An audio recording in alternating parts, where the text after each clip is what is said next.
Dos rapidos. Hi. Hello, I can put the fucking decibels back in me, I swear. Anyway, there we go. Hi, I have to do streamer stuff and start social stream and streamer bot because I stopped doing those on boot up. And also, I will be re-OSing Windows. Salt Stack is ready. A few things are lacking in it, like me getting Windhawk to install, like, through command line, but that's unattended Windhawk install, portable mode, easy. Let me get you the fun part that I read. I got you. Is it? No, it's in their CI/CD shit. We're gonna read this together really fast, just because I can. Start of the stream, we're doing fun stuff. Where in the tits is this? Oh, bro, y'all have gotta be fucking twisted. Bro. This is a no.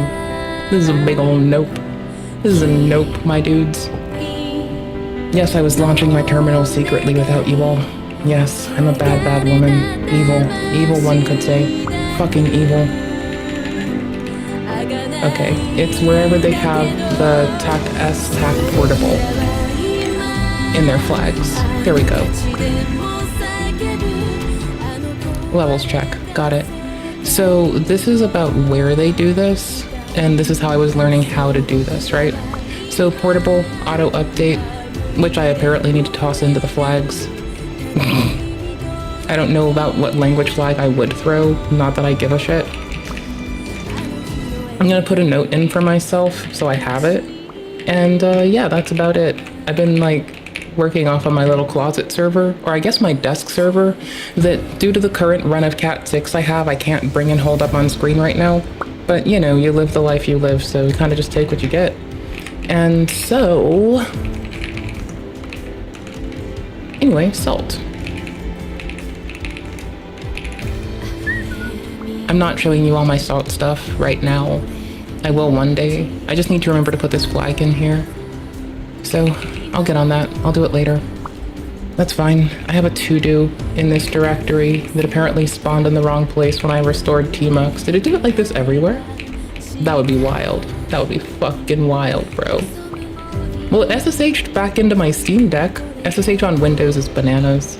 It's like so handy. Can I show you this as it stands? Yeah, I can.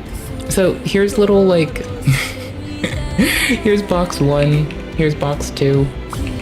I got 2 little Coops clusters, one called Lab, which I test things in, and the other called Maple Trees. Because you know I'm me, and I like plants. That's why I like your daddy, I dressed. Or do I? I have no clue. I want to play video games today. I don't know what I'm going to do. Well, video game wise, but I know the start of the stream is definitely going to somehow work Cyraxx's mouth into it by Arkin PD, Akron PD, Arkham PD, Akron. There's like a person fucking with computers, which what better way to bring you into me talking about computer nonsense for the start of the stream, right? Exactly. Exactly. So anyways, this has been my fun and joy. This goes in here. That'll be tasty, toasty, lovely, exceptional. As you can see in my salt repo, I'm currently in this weird place where my tests are failing, like a lot. And I need to have the Windows tests put in here as well. That'll be fun. That'll take a minute. I am reading my test results for the one passing when I totally am. Generate tests, it's literally just, why did I put this in here? What the fuck does this do? I haven't been looking at them for a bit. Oh, it's running without the others running. Oh, no, no, no, no, no, no, no. Okay. That's great. Absolutely great. Failed to start containers. Saltmaster is unhealthy. Makes sense. Nice. Exporting Docker image. Fails, I bet. Bet. What the fuck? Saltmaster failed? What? What? Yeah, I don't believe it. Okay, I believe it. It's getting through the build phase, which is like the big thing, right? Like build phase passes, that's like actually worth it. Everything past build phase, it's kind of like meh, and it's not Like, I don't know why the fuck I have Windows building at this part of the stage. It shouldn't be doing it. There should be no Docker in the Linux or the RHEL ones. I might need to slap together a separate Docker file just for it, honestly. I'll figure it out. But I wanted to share the... No, I don't want to. Because it copies the salt stack secrets over to the... So I pre-sign the minions by... when I build my Docker image. I build a base image. It generates the keys, and the base image is utilized for the master and the minions. So I then share the keys from the Linux and RHEL minions into the master, and don't have to deal with anything. So CI/CD is a little bit more efficient when it works correctly. Currently, it's failing on Docker, which is a really cool project. Actually, I found out about it recently. I can get the tappity bappity open. I got you. So I needed to run Docker. I needed to run Windows on Linux in a way that works with containers. And it turns out it does it my favorite way to run Windows on Linux, which is, it'll do it with, words. What are these words? What are these words, brother? Fuck. With KVM. So it's cozy. No QEMU wrapping, just KVM, straight KVM so far, you know. I don't know, I'm easy to deal with. I guess, maybe I'm not easy to deal with. I actually need to keep these tabs open and pulled off to the side, just not in the way. Did I do my being a streamer shit? No, I still don't have fucking anything open because apparently I suck ass. But my last little task before Salt is like in a comfy place is putting Windtalk in here with the auto update flag. It's already doing portable, and I've learned a very good lesson. You want to find out how to make a container do tests, or sorry, how to like deal with installing on Windows headless mode. Easy. Look for silent portable. Look for like consistent flags, like this whole D equals shit. It saved me. I mean, honestly, I can find what I want in source code a lot more efficiently as a person who usually works on GNU/Linux, GNU/Linux, an Arch Linux ardent who fucks with that Debian and that Red Hats. It's been fun having to learn Windows sysadmin shit and like dealing with state management for Salt for Windows and Linux systems. It's been really fucking fun, honestly. I had a good fucking time. Kinda like it. Tastes like fucking... I mean, it doesn't taste like fucking... That's definitely for sure. Unless the answer to that is like it tastes like fucking licking paint and being told it's a fucking gourmet meal. I guess it kinda tastes like that. Kinda. A little bit. A little bit. It's kind of a mess. Anyways, I need to keep this for my notes, so I'm gonna do that off in the other window in a totally different tab, tucked away to the side that I can look at later so I don't forget, because to me that is worth more than gold. Morning, bud, how you doing? Did you see the ROR2 run you just had? I did not. What the fuck happened in it? How did it go? YouTube people, live chat, not top chat. Top chat censors the people. It's not very based. I didn't yet. Actually, you know what the worst thing to do would be? To put my notes in the timestamps. I mean, I don't think that's a bad thing if we're gonna talk about computers and shit, I guess. Y'all just don't have access to my private repo of like Cozy Salt, so whatever. I'll put it in here. Maybe one day it'll be public.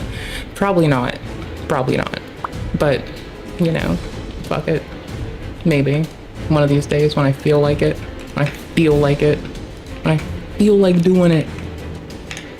I mean, I do like working on projects. I really can't stop myself. It's like my hobby. It's my passion. 3-hour run, that's pretty fucking based. Good game, good game. I want to watch something in particular. I've killed some time, so instead of someone building a PC while I ramble about computers, we're going in straight to Cyraxx. You know how we love lolcows here, right? Not like in the we love them, they're fine kind of way, but in the what the fuck kind of way. This one's going to be about as mouth. So he's missing, I think it's 2 incisors and 2 premolars on his right side. Whenever he does his lizard licking, he is clearing the blood clot that his body has tried to seal that up with. And he likes it. He loves to lick that blood clot out of there.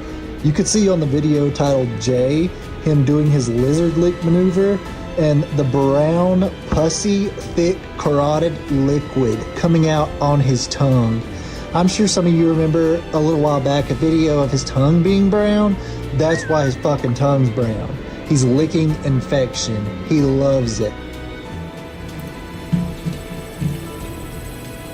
Because you will be charged with a new set of charges for terrorism. The black dot that you see, yeah, that's his dead tooth. That's his pulp cavity rotting away. I love you. That brown that you see, he ain't getting that shit off. That shit might as well be concreted on there. You think that I'm kidding with you? No. When you leave food stuck in your mouth, it gets concreted onto you. These microbes metabolize carbohydrates in the food, producing acid byproducts that destroy tooth enamel and dentin. Dentin is what's on the inside of your tooth. It's actually a little bit harder than bone, but Cyraxx is down to that layer right now. Look. This is dentin right here. Cyraxx is down to that layer. That's that brown. That's dentin that's exposed. The bacteria also produce sticky substances that can hold them in place. That is very, very, very sticky stuff. So much so you have to go to the dentist. I think the funny part about this is I was planning on brushing my teeth midway through stream anyway. I just wanted to eat yogurt and have some orange juice, wait 30 minutes, as you should, so you don't you levy the acid on your teeth from your food to fuck them up more. This is just harrowing. So we're gonna keep on. It's like I said Let's eat and watch medical disambiguation of his mouth. Aggravate it with a pick or a cross. Let's eat and watch medical disambiguation of his mouth parts, his chompers, his tooths, his mandibles. You had to try to fix the masticating bits for the masochist. this mouth. First of all, you would need a consultation. Upon that consultation, you would have to take an x-ray. Oh, it would be an expensive appointment. Like, people getting good dental care when their teeth have been fucked up is gonna be tens of thousands of dollars. It's not fucking cheap. Like, it is cheaper to just brush your fucking teeth and not be a fucking cunt than to let it go and let your fucking mouth rot and then have to pay tens of thousands, hundreds of thousands of dollars. Like, there's that gal with really expensive dentures with like multiple anchor points, as you ought to have for what she's got going on. And like, that is like $100,000 tooth set, like just to let her pop out her teeth and have like little metal stubs. Okay. Try to figure out what's going on in this palate. And you still have to take care of your gums when you do that. So that's some sauce. For him, it might be in the the chemicals in the meth. I mean, maybe it's like, I mean, in one hand, like, it's not me saying it, but like, I could easily see someone saying that this is karma for him stabbing people and scratching people's faces and taking his dick out in front of a live chat full of children. I'm not the one saying it. I'm not the hand of karma. That's somebody else's gig. I'm not that person. I'm just some dumb bitch on the internet. All-time bone, his upper maxilla, and his sinus cavity region. That, probably a couple thousand, you know, maybe 2 visits. One when we first start the antibiotics, another maybe 6-7 weeks after. Maybe 2 or 3 courses of antibiotics to start off with, and if it knocked the infection back and there was no more signs of an infection, you could probably grind out what was compromised from the upper, grind out, about like that, about to his canine. Pack that full of cadaver and suture it closed. But that being said, he would never let that heal. He would have that dumbass fork in his mouth picking at that as soon as he got the fuck home. And Ed would be all over those damn pain meds. Y'all know this. Even fixing his mouth, they don't have insurance. Sally don't have the money to bring his ass back and forth, nor the car. There are people that go around and fix people's mouths on the tooth bus, my mother being one of them, but they would never touch something to that extent. That is asking to kill somebody. You would have to bring in multiple experts on that. You would have to confer with other experts on Chance Wilkins. I don't know a whole too lot about the respiratory system, but I can tell you enough to know he's fucked. So that infection in his mouth and bacterium is becoming airborne and being sucked down into his lungs, specifically his alveoli, which are responsible for that gas exchange, carbon dioxide to oxygen, and so forth. If you were to stretch these out, they would cover half a tennis court, believe it or not. So the term pneumonia means acute infection or inflammation of the alveoli. And This is the cutest bookmarker ever. My mom also would press flowers into books and keep them around for quite some while. I'm a big fan of it. I honestly ought to pick up her old habit there and start pressing roses and shit. Oh, the it's most so common pretty. cause of pneumonia is the Pneumococcus bacterium, but other bacterium, fungi, protozoans, or viruses may be the source of trouble. Every time he breathes in, he's just killing more and more of that shit. You can hear it pop and wheeze. Really ignored. Tiger lilies that are pressed sound absolutely beautiful. Oh my gosh. That's dope. That's dope as fuck. This person that came into my life, I'm not gonna say their name, so we're just gonna call them, let's call this person Jay. Now Jay came into my life, and at first I ignored their email. Like, they had sent a long email after I had ignored them and cut them off thinking they were evil. It's really crazy, and I know it's hard to hear, but sometimes I sit here with my AirPods on and the noise canceling, and I hear the crackle and pop of his lungs. Fortunately, I've been right on more than one circumstance, and I honestly think at the maximum 3 years, at the minimum tomorrow. It can be exacerbated by stress and climate and surroundings and a lot of that, and Chance's life is extremely variable. So you never know.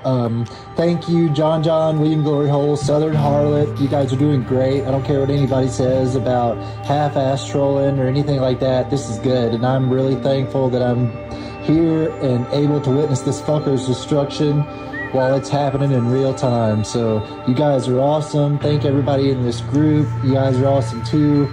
Y'all have a good night and happy 2026. Happy 2026. Alright, let me at least make sure I timestamp their shit. If anyone else would like it and wants to follow their content instead of my terrible content, I do terrible tint, they do pretty solid tint. So let's make sure you have their shit. If you want to see something else of theirs, go to their channel, watch the whole video, give it a like if they earn it. You know, do the right thing. Do the right thing. Hi there! Today I'm building my own PC for the first time, and the reason is pretty simple. This was supposed to be for when I was watching or showing y'all GitHub shit. This TikToker traded up for... What is on my watch later? It is cursed. Isn't it cursed? It's cursed. We're going right to Toph. I don't know what game I'm gonna play, but they're playing Cuphead. Still haven't touched it. I have more than one Q-tip, guys. Don't worry. Yo, what's What up the guys? fuck? Man here, and welcome back to another video. I hope you guys have been having a good day and a good week as well, because today we're going to be talking about Toph. I tried to find it on stream the other night, and sadly I couldn't, but I ended up finding it now, so I'm going to end up showing it, but it's of Toph crying. Oh, look at the speed of the script these days. Y'all, I went to system, fucking installed its system, Miniforge. I cleaned out my profiles. I stopped using like pip or anything. I stopped using the system Python entirely. Just look at that. Look at that room. Oh, it's so nice. It goes so fast. I'm gonna make it faster. On Christmas. What a great way to celebrate Oh, you don't? Nice. Christmas, you know, crying and sympathy baiting about her brother and all that. And that's not the only crazy thing that's been going on with her. She's also been hit with a cease and desist, or she's gonna get hit with one sooner or later by Jay Grizzly because of all the lies that she's been telling everybody about him. And I couldn't do anything about it. You sat there with everyone else and said it was my fault. I don't know what that's like. Oh.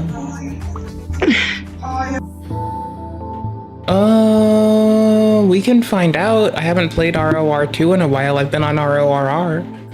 I've been playing the fuck out of... I finally started playing the fuck out of RORR. At this rate, I'll end up playing Hollow Knight Silksong in 2029. When they're announcing Hollow Knight Devil May Cry Edition or something. fuck, I'm always like on it super late. Still adore Hollow Knight. Still think it's a great fucking game. Still think it's fucking awesome. Did not fill it up. I'll hop on. I'll just use Steam. Like, just directly. Did not feel good. And you guys don't know what I've been dealing with. You don't know nothing. As you can see, Tophia Chew on Christmas was just doing the usual, crying about Brother Chew and such, and since it's a holiday, maybe, just maybe it would have hit a little bit harder than usual. Maybe it would have hit a certain way because it's the first Christmas without Brother Chew, but it doesn't because of her at other times. AI says we don't need dedicated server? Okay. I trust. In GPT, I trust. Okay. So I'm just gonna put it out there that GPT, because when I search something, it'll occasionally get like popped into the auto return thing. It told me I could not directly submit to Quadrant API at all. And I say no, it was wrong. I'm sorry, homie, you were incorrect. I did go back to gloat. I mean, I was told I was gloating. What I think I was doing is like sharing information, but I was told I was gloating. So I'll take it. Fuck it. I can read the source code a lot more comprehensively. I don't have context length. I don't remember shit, so I don't need context length. I just follow function name, control F. GG, done. Also, I do it the lazy way. They're trying to do it the effortful way. And they will lose context length. And I'll just sit there like, no, you're wrong, I'm sorry. laughing at jokes that people make about Brother Chew's passing. I want to make a slight. I'm sorry. I wanted to make a what do you call it? A dark humor joke because I don't want people to take this like my brother would have laughed at it. Well, typically, I'm sorry, I was listening. Typically, he can't laugh at it because so I'll explain. In Fortnite, he used to play Fortnite a lot, and he would like to do a lot of headshots. And so I'm sorry, the dark humor in me. I was like, bro. The dark humor in me is fucking brutal. So I'm sorry. It's dark humor because I can't even talk shit on that what happened one. to him. I feel that okay, but it's my dark humor because it's my relative. I'm just trying to laugh away the pain. But bruh, I don't care if people get mad at me for that. It's for me. Anybody else made a dark humor joke like that, you wouldn't be mad. So, like, you can't tell people how to react to what happened to them. Like, it could have been me. It could have been me. Like, I was asleep. I never know. He could have,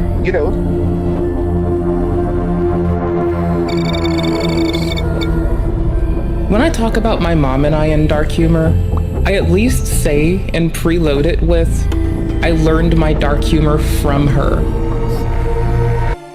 Like, I will make sure that you know that I picked it up from a beautiful woman that I love and adore, and I will make sure that that part is fucking clear. Because it is real easy to fuck up and not include that really ass key part of, yeah, no, I got it from my mama. I learned to make fucked up jokes from her, so I'm gonna make this one about, like, missing her. You said you wanna fuck my mom? Well, I mean, if you want vitrification, pussy, I don't think she'll agree, but you can knock on the door, fuck it. Again, I'll at least say I learned my shitty dark humor from her. She would benefit a lot from this, Tophia. like that's my thought process. But I can't. Thank you. It is literally something that I can't. I'm not trying to make jokes or think, ha ha ha, my brother's dead. It's not a fun time. Like, Christmas was hard. Like, I just can't sit here and be sad all the time. But my brother, he always loved his headshots. Anyways, when he would play he also liked taking back shots too. That's what I hear.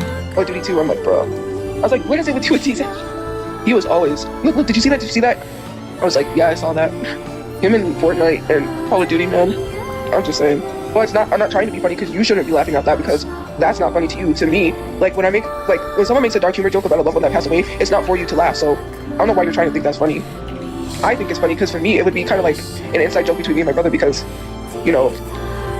laugh away the pain, ha ha ha, right? It's not for anyone else to laugh at. If you laugh at it, then you're wrong for laughing at it. I didn't say anyone could laugh. Did I say laugh? You're laughing. Stop laughing. Oh my gosh, it's one of my favorite fucking quotes. It's like, no, oh my gosh, I miss it, bro. I was made to stay on the internet and not to integrate with human society, I think sometimes. That's fine. That's okay. I don't mind. Shit happens. Are you even playing this right now? Because I was just checking. I just wanted to see if it launched all pretty. It's being weird with captivation of my desktop, but that's okay. I've got the other thing on another screen. Floating. Oh yeah, I can laugh. You can't I'm laugh. floating. I'm just saying. So the joke that Toph was trying to make was that Brother Chu was good at getting headshots in COD and Fortnite. And taking back shots. So it's funny the same happened to him, and that's just really tasteless coming from Toph because of how she's been acting about it all year, how brutal she's been describing it to everyone, how she's just been trying to get 500,000. Okay, I looked at the UI. It all came back to me. Yeah, you don't need it. Yeah. No, we're good. We don't need it. You can just join a multiplayer session. It all came back to me because I used to play it with one of my friends for like ages. It just took a moment for the flashback to hit. We're good. Dollars with it, just everything. The sympathy baiting, the other kind of baiting, all of it. Now, this wasn't the only bit of crying she did. No, my friends and viewers. This was a little bit of a couple hours. You know, she straight up was crying on Christmas for a couple hours. And a lot of the crying was from her trying to sympathy bait. She was fighting against trolls, and at times, she was just fighting against ghosts. People that weren't even alive at all. The main person of interest was Jay Grizzly, and she just was not putting up with it whatsoever. Maybe somebody was in her life pretending to be Jay and whatnot. Something was going down, and she just completely broke down thinking that he was there. Or maybe she just broke down just because Jay is all that's on her mind. You use this whole essay as an excuse to continue to keep harassing me. And you wanna act like you don't have some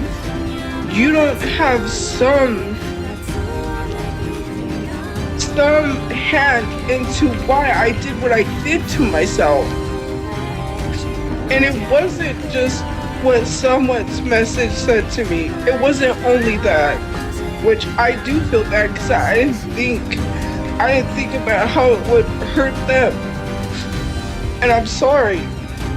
But you sit there and you made a whole video about Rizzy and you lied to the whole internet like you cared when you contributed to the cyberbullying that I was getting for years.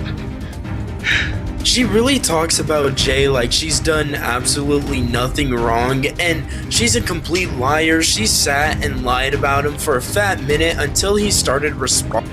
Bro, she's like almost as bad as Lily Tino. She tries to get people fired off bullshit. She accuses people of racism who don't manifest it in their fucking heart. She's accused people of a lot of egregious shit. She runs around holding double standards. She is the most prejudiced bitch in the whole fucking world. Like, she's fucking nasty.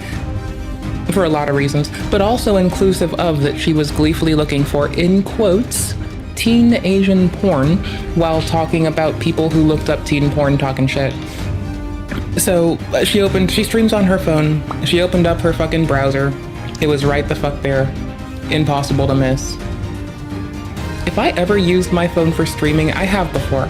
I use it as a camera sometimes, and a microphone. And that's it. Not because there's weird shit in my browser. Like, if I go to it right now, there's like literally a pin of my GitHub, right? There's like a pin of my GitHub, and let's see, hold on. I need to like apparently like move my thumb faster and or better. Okay, hold on. There's a pin of my GitHub. I can't see this far away. I need my glasses more than I have them on already. And I have, what the fuck is this? Oh, and someone talking about the Steam Deck lock screen, because I forget what button does what in the lock screen, and I'm used to passwords, not pins, so it's kind of weird. So, yeah, fuck it. That's basically me. You'll see me reading shit that I will openly research on stream. I'm very basic. Like, I just like reading, so that's kind of the problem here, comparing my browser history to Tophiachu's. Is like, she likes looking at porn. I like reading. No, I don't mean I like reading AO3, that's different. That's not me, that's somebody else I know. That's their browser history, not mine. Bonding to her again, and a lie that she's spreading now is that he's the reason that she took. Like, she's almost as bad as fucking, like, she's almost as bad as fucking iDubbbz complaining and saying that other people contributed to death of someone they directly didn't have a hand in. It's so fucking gnarly. Like, what a 7 bitch. T's and tried to off herself when that's not even true. She just went on live that day, did that. That's a little bit old. Like, there's a while ago where she did that. It was kind of messy.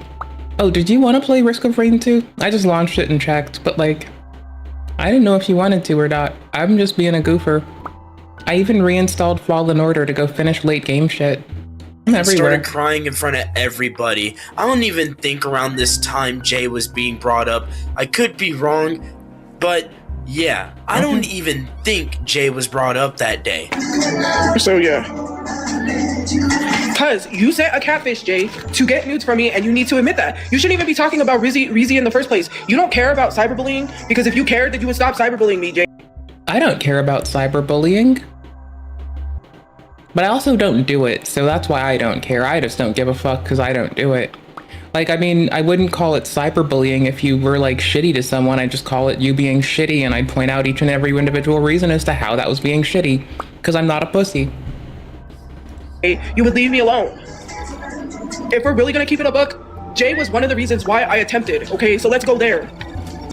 Putting the blame for you suicide baiting online on another person is disgusting.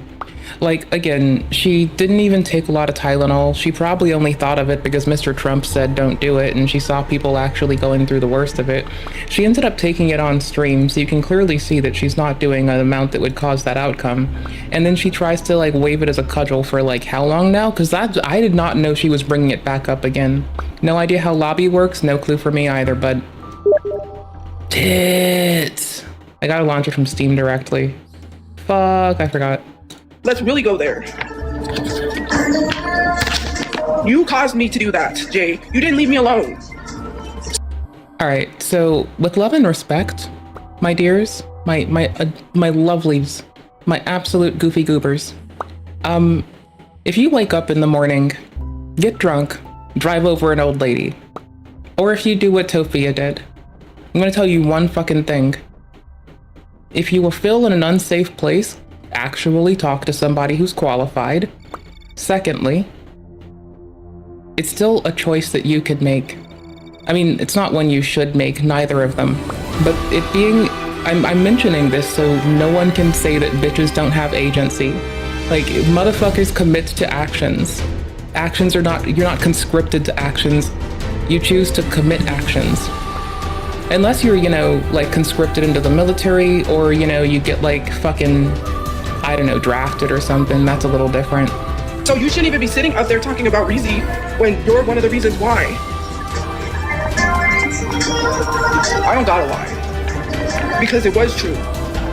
People don't learn to leave people alone, and that's what happens. Jay should not be sitting up there talking about Rizzy when he is the reason why for my stuff. So. It looks like my old stream background. Holy shit. Y'all. Okay, I didn't have a planet in mind, but like I was looking at the side, because I made it with like the desire to test HDR output on YouTube, mostly. I just kept it around because it was cute to me. Ah, turds, I should make it my wallpaper.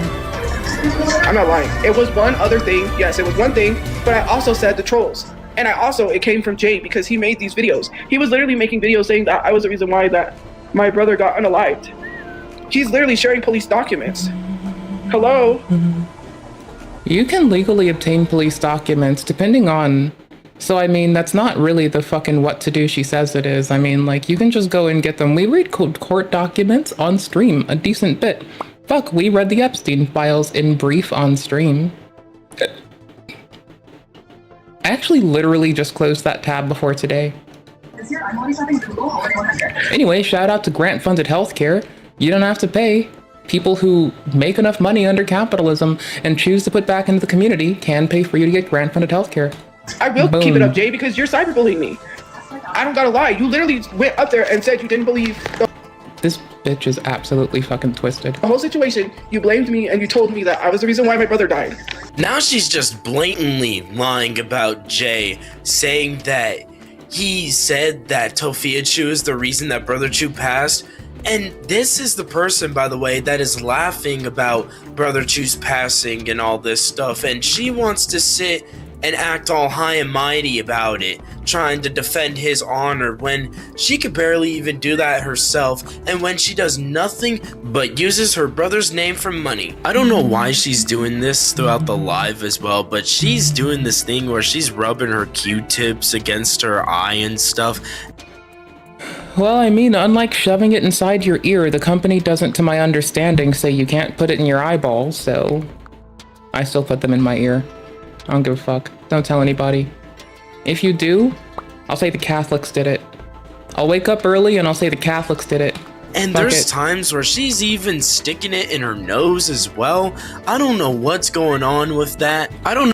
You're really not supposed to take them. I get that it's all your tear ducts and mucosa just travels, but you're really not supposed to fucking take the mucus and bacteria deposits from one microbiome of your body and shove them up another one. That's kind of considered an ignorant as fuck thing to do. I don't know if she thinks that's a cleanlier way of picking her nose, but she might as well just blow her nose. Like, if it's that big of an issue, you gotta get Q-tips to start digging, just blow your nose. I have more than one Q-tip, guys. Don't worry.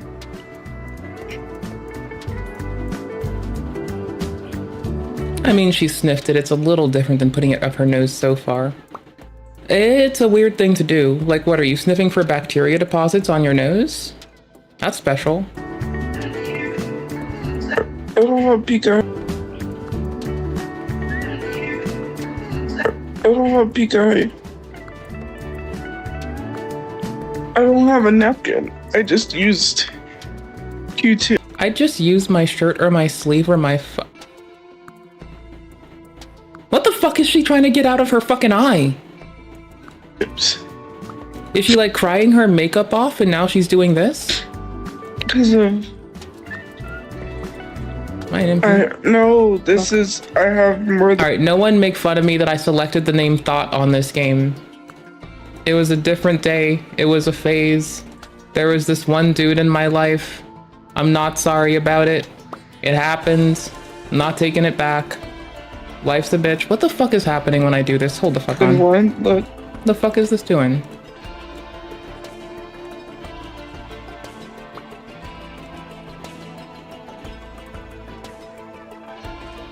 I think my game's too high.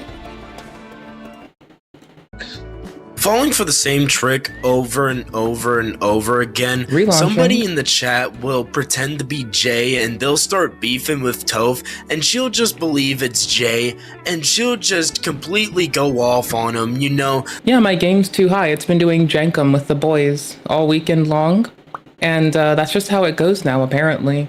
I don't know why it's doing Jenkum with the boys and Crocodile. It should probably lay off of those things, honestly. I don't think those are safe.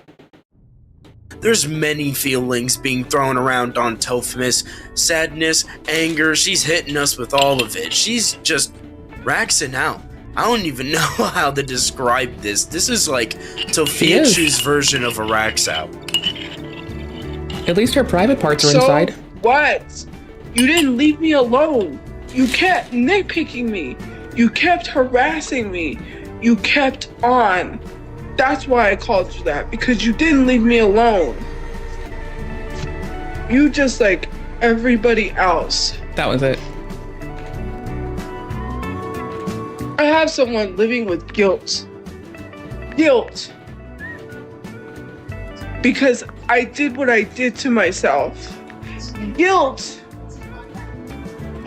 Yes, I do feel bad. I do feel selfish. I don't ever want them to feel like it's their fault. Because yes, it was partially what they said, but it wasn't 100% them because it was social media. Come at me 100% or don't come at me at all. That's what I say in my town. Woo woo. Fucking Sophia. My brother is not. Big toph. He's dead. You even care? You don't even care. You just report like everybody else. And you push me.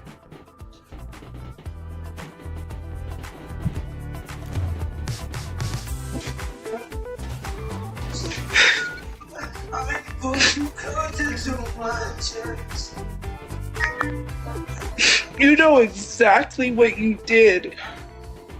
You know exactly what you did. I have to quickly send a message, apparently. There, I did it. We're good. I'm playing as Robot Man. You sent a catfish to get nudes from me. And if that's not right, and for what? So you could post it online? And you literally don't want to admit to anything you've done? You don't care, Jay. You don't. I don't need you up in my live stream. Get over it. I called you a Humpty reject because you didn't leave me alone. You don't leave anybody alone. You're harassing other people. There's a time when enough is enough, and that time has popped up for Tophia Chu. Enough is enough, and why do I say that? Well, as I said earlier, Jay is putting out a cease and desist on Tophia Chu for all of the countless lies she's been putting out about him, saying that he SA'd her and sent this catfish after her, and how he caused her to try and off herself. Just despicable lies, just trying to bait and get people on her side in this situation, when all he did really in the first place was just expose her for being a scammy piece of garbage on the platform. The only reason why he's even involved with this catfishing business or whatever is because this catfish, this person that catfished Tophia Chu, went to him with the information he had, and Jay did not take this information from this catfish because that's just dirty business. There's a big TikTok creator on here with about 500,000 followers. I've never been in the same state as this woman. I've never met this woman. I've never had a one-on-one conversation with this woman. For weeks on end, she's accused me of sexual assault, and she's also voiced that she wants to hire somebody to come rob me. Yes, I was gonna rob him. And you know why I was gonna rob him? Because I got that. Jay Grizzly. That guy is annoying. He literally sent someone to catfish me. And But Big Toph's the annoying one. It's like the wok calling the cast iron a cooking implement. Bro, I fucking shot the homie. Bro, I just turned around and shot the homie. Glad it does nothing. Fuck trying a chance. Oops. and then basically SA me or Her name on here is Tophia Chu, and Tophia Chu, I just wanted to let you know the authorities are looking for your now. Somebody started catfishing her, unrelated to me. Before me and this catfish had any contact with each other, she was essentially in love with them already, so she began expressing how she felt about me to them, which I have screenshots of the messages right here to prove. And this message up here is the first message that I received from this person. I didn't know what they were talking about. I thought I was getting trolled at first. After she voiced how she felt about me to this random person, she said some pretty serious things, so that person contacted me and sent me the screenshots. When they sent me those screenshots, I went to my local police because she was talking about robbing me, she was talking about blackmail, she was talking about getting information about my family. Now what I did was go to my local police, I showed them the screenshots, let them know she was talking about robbing me, blackmailing me, finding information about my parents. Now I do know with that little bit of information, the police couldn't really do much, but I wanted to set up legal dominoes so when she failed, my story was already laid out. After that, I hadn't spoken about Tophia for months. Now fast forward 10 Big Macs, 6 riblets, and 65 lives. I scroll on TikTok and I see talking about me. Somebody went and changed their username to mine and they joined her live, which initiated all this to start up again. When this Narcoleptic Meat Mount went live, she lied and said that I sexually assaulted her and said that I paid a catfish to obtain news from her. By the way, I showed the police all the messages, every message with me and the catfish, and I never requested for Tophia's nudes. Actually, when the catfish sent me the messages of them and Tophia flirting back and forth, I said, okay, I don't want to see no more. This is too far and this is nasty and that's too much. I didn't hit up this catfish to contact Tophia. Tophia was getting catfished and started talking about me, and the catfish sent the messages to me. Anyways, after her lie about sexual assault didn't work, after her lie about the catfish didn't work, she is now trying to weaponize mental health. Now, I think all of us on social media have heard about Rizzy, the content creator who unfortunately cyberbullying. After falsely accusing me of sexual assault to her almost 500,000 followers, after accusing me of buying a catfish to obtain her nudes, she is now claiming that I am in no position to defend anybody that's cyberbullied because how hard I've been going in on her. You sat up here and lied and said that I sexually assaulted you, and then you tried to go back and say, no, I didn't say it that way. I didn't mean it that way. I have had countless people message me and say, thank you for making a response video, because if you weren't responding, I might have believed what she said because how detailed she's being. Literally trying her best to slander my name, and now she's saying that she's gonna write my name down on a paper like 13 reasons why, so I get in trouble. After I filed a loose report with my local sheriff and gave her a verbal warning, I thought everything would stop, but it didn't. So after the lies about sexual assault, after waking up at 5 a.m. on Christmas and talking about me, after lying and said I paid a catfish to obtain your nudes when nobody in that conversation with you and the catfish ever spoke about nudes in the first place, I had to send Sophia a legal and formal cease and desist letter, and I also had to file some formal charges. My local police department is in contact with the Albuquerque local police in New Mexico to locate Sophia to give her a verbal legal warning. If the verbal warnings don't work, Sophia will be charged. She will have to show up to my local court, and if she doesn't show up to my local court, then she will be charged and arrested. A war between Jay and Tofiachu is starting up, and Tofiachu has absolutely no defense at all. She's just a castle on the hill. She is a big target waiting to get just shot down. I don't know if Tofiachu is taking it serious at all. I don't think she is, because she continuously talks about him nonstop on stream, but she really needs to take this seriously, because she could get charged with some pretty serious crimes here. Like, there's some things going on with her that are conspiratory. Not like she could actually do the things that she's been saying she wants to do, like get Jay robbed and all this crazy stuff, but it's still something she could get charged for. Obviously, when they send cease and desist, they make sure the name is spelled right. And if I'm glad they made sure the name was spelled correctly. I'm glad I get to correct Tofiachu and say it's not spelled right, it's spelled correctly. I'm very glad about this. This is a nice day. Nice day. Horrible woman. Nice day. Here, I actually took one of yours, so I'll pay for yours. Okay. Oh, okay. Thank you, homie. What a sweetheart. What a sweetheart in the fart. If Jay knows anything about cease and desist, then he shouldn't be faking documents, because that could really get him in trouble. And him talking about, oh, the police is watching, the police is watching. Okay, if the police is watching, just so you know, your buddy faked a cease and desist and spelled my name wrong. My last name is spelled with 2 L's, not 1. So Thanks for if helping you're the gonna police. be look. Thanks for helping the police, Tofia. Thanks, bro. Love to see it. Bro, everyone gives them such a hard time. I'm so glad when people actually look out for them. It is like not an easy get, right? So somebody not shitting on the police, mine are lovely. My officers out here are fucking sweet. They hold up traffic for me. They're sweethearts. I fucking adore them. Absolutely adore them. People are so fucking cruel to them usually, by and fucking large. So it's just so nice to see the W of Tofia actually helping them. And to be honest, she usually hates officers. So seeing her stand by them instead of stand against, oh, so sweet. So rampantly sweet. Love to see it. Love to fucking see it. Looking into someone, you should look into him, because he's faking documents. Maybe don't send fake documents to people. It's real. How is a cease and desist real with someone's name spelled wrong? They do not send cease and desist letters with names spelled wrong. They make sure it's spelled right. Obviously, I mean, to the best of their ability, like, if you can't spell the last fucking name, they might go with best guess, I'd presume. I don't fucking know. Like, bro, no, if you can't spell it, how do you expect them to? I don't even think she can spell her last name. Is that a Tofia's not very clever joke? Yes. Yes, it fucking is. I don't think she's very clever. Not at all. he faked it. It's not real. It's fake. If I did that, I would get in trouble. You don't send someone a cease and desist with their... I had my finger on E. I, like, shifted a little bit on my home row, and I was questioning life, the universe, and everything like some complete and utter goober. Nice. Great. Love to see it. Fucking baller. last name spelled wrong. That's not how cease and desist works. He's not going to make claims that he sent me a cease and desist to shut me up because I'm telling the truth. There's no reason for him to be sending me a cease and desist when I'm not mentioning his name. You are in the comment section and everyone else, and I'm just defending myself. He's not gonna shut me up, no matter how much he tries. I mean, literally everyone can shut Tophia up by asking her to tell the truth. She starts bringing up Jay and how the cease and desist letter and stuff could possibly be faked, and how his friend is faking legal documents, all because of a typo with her last name.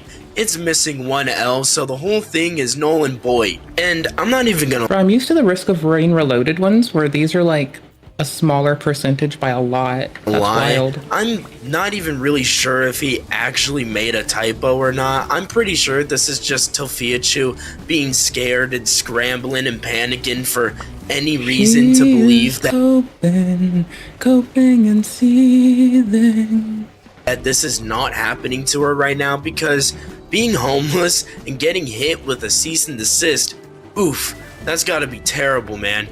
While all of this is going down, the best thing she could do is not talk about Jay, but that's all she can talk about. Any drama going her way, she just has to talk about it, even if it could put her in a legal hole and just bury herself.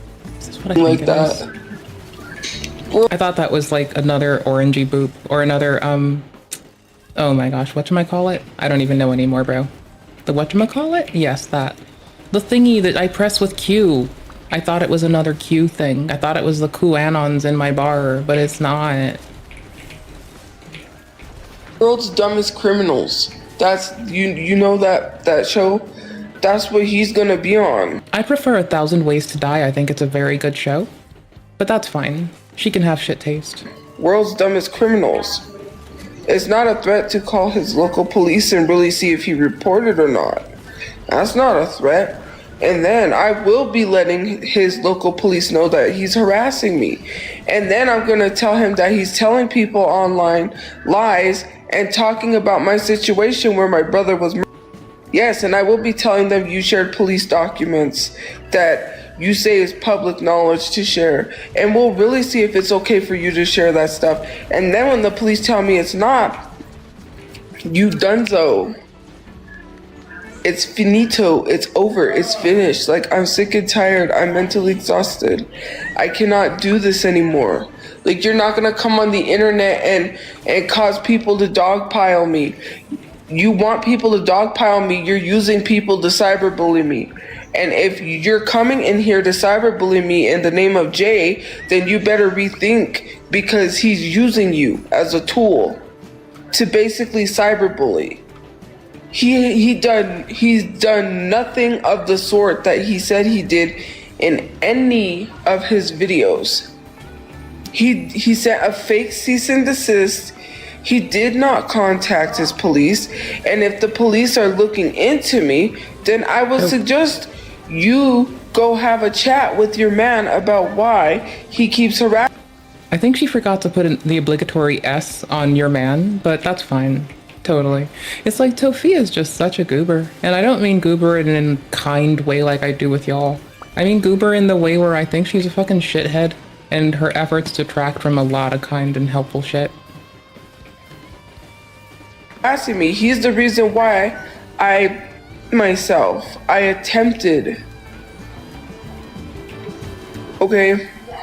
attempted to eat too much. I'm just kidding, but no. All jokes aside, censor-wise, there was a young girl by the name of Reezy that... Bro, if he is about to evoke a young girl... If this bitch evokes a young girl losing her life, taken by her own hand or not, as a means to justify whatever bullshit she's about to say, I'm just gonna hope that her mom looks at her and slaps the piss out of her. What a fucking indignant fucking shit-ass whore. What a fucking piece of shit. Let's let her speak. That, is no longer here because of cyberbullying. That's the same thing I faced because of Jay. So if the police are really looking into me, then you need to know what he's doing, because he's been harassing me for years. It's on TikTok, there's videos.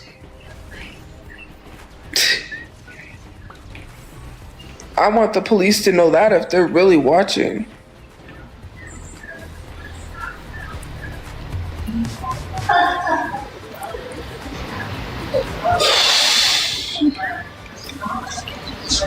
she really thinks that she's done nothing wrong to the point where she's just gonna go to his local police department and she's gonna settle everything herself. She's just gonna settle it right there and then. No need for court, no need for cease and desist. She's just gonna settle it all right there. She has all the evidence and all that. Toph is a different breed of human, and nothing will stop her from defeating Jay. Big Toph.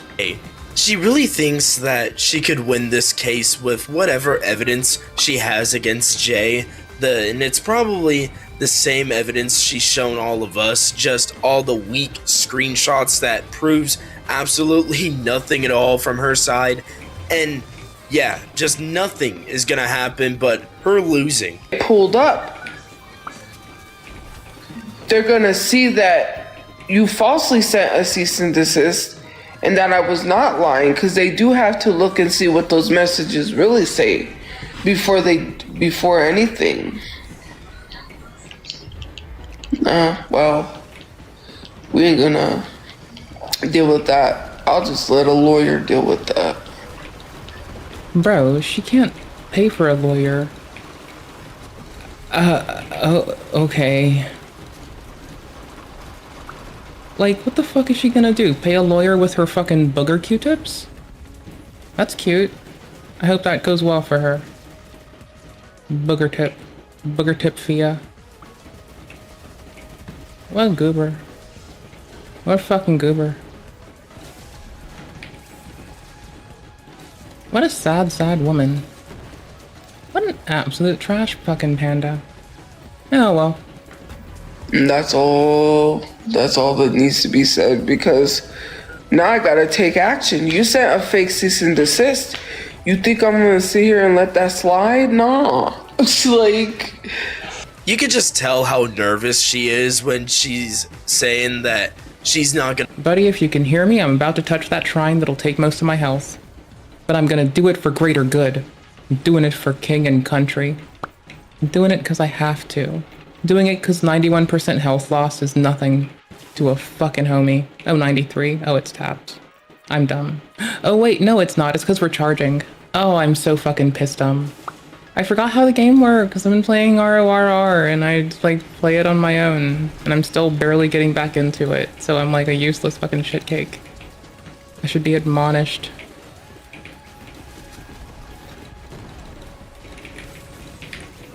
Gonna let it slide. She does the nervous chuckle at the end and everything. She's just really showing us all that she is nervous, and rightfully she was, because it was the day after this stream, or it was the same stream, she ended up having police show up to give her this cease and desist letter.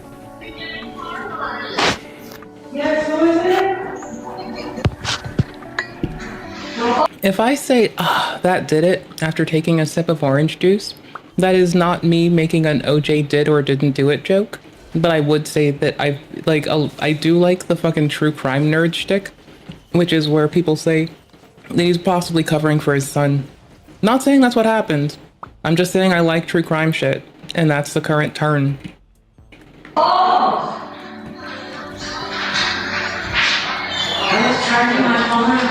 I don't know if this was police coming in. I'm pretty sure it was, because the lady in the background screaming, "It's the popo," and all that panic happening in the background, everyone just moving out, and all of this stuff is happening just because. Bro, why would you get all scared about the police coming? Like, if they knock at my door, I'm gonna answer politely and ask if I can do anything. I don't fucking know. The fuck is wrong with people? And first off, they look more fucking guilty on fucking sight by doing that. That's like so fucking loserly. Like, even if you are doing dirty shit, maybe don't telegraph that you are by being like, oh, it's the police. Oh, it's the police. Hercule Poirot is here. Hide the body. Fucking loser goobers. Oh my fuck, dude. If I were doing something shitty and someone had the fucking balls to scream like, it's the police, I would fucking lose my shit. Like, I would just fucking, whatever the fuck it is, in this hypothetical world of me doing some shitty shit that I would never fucking do, I'd probably turn myself and them in on sight the moment they say that.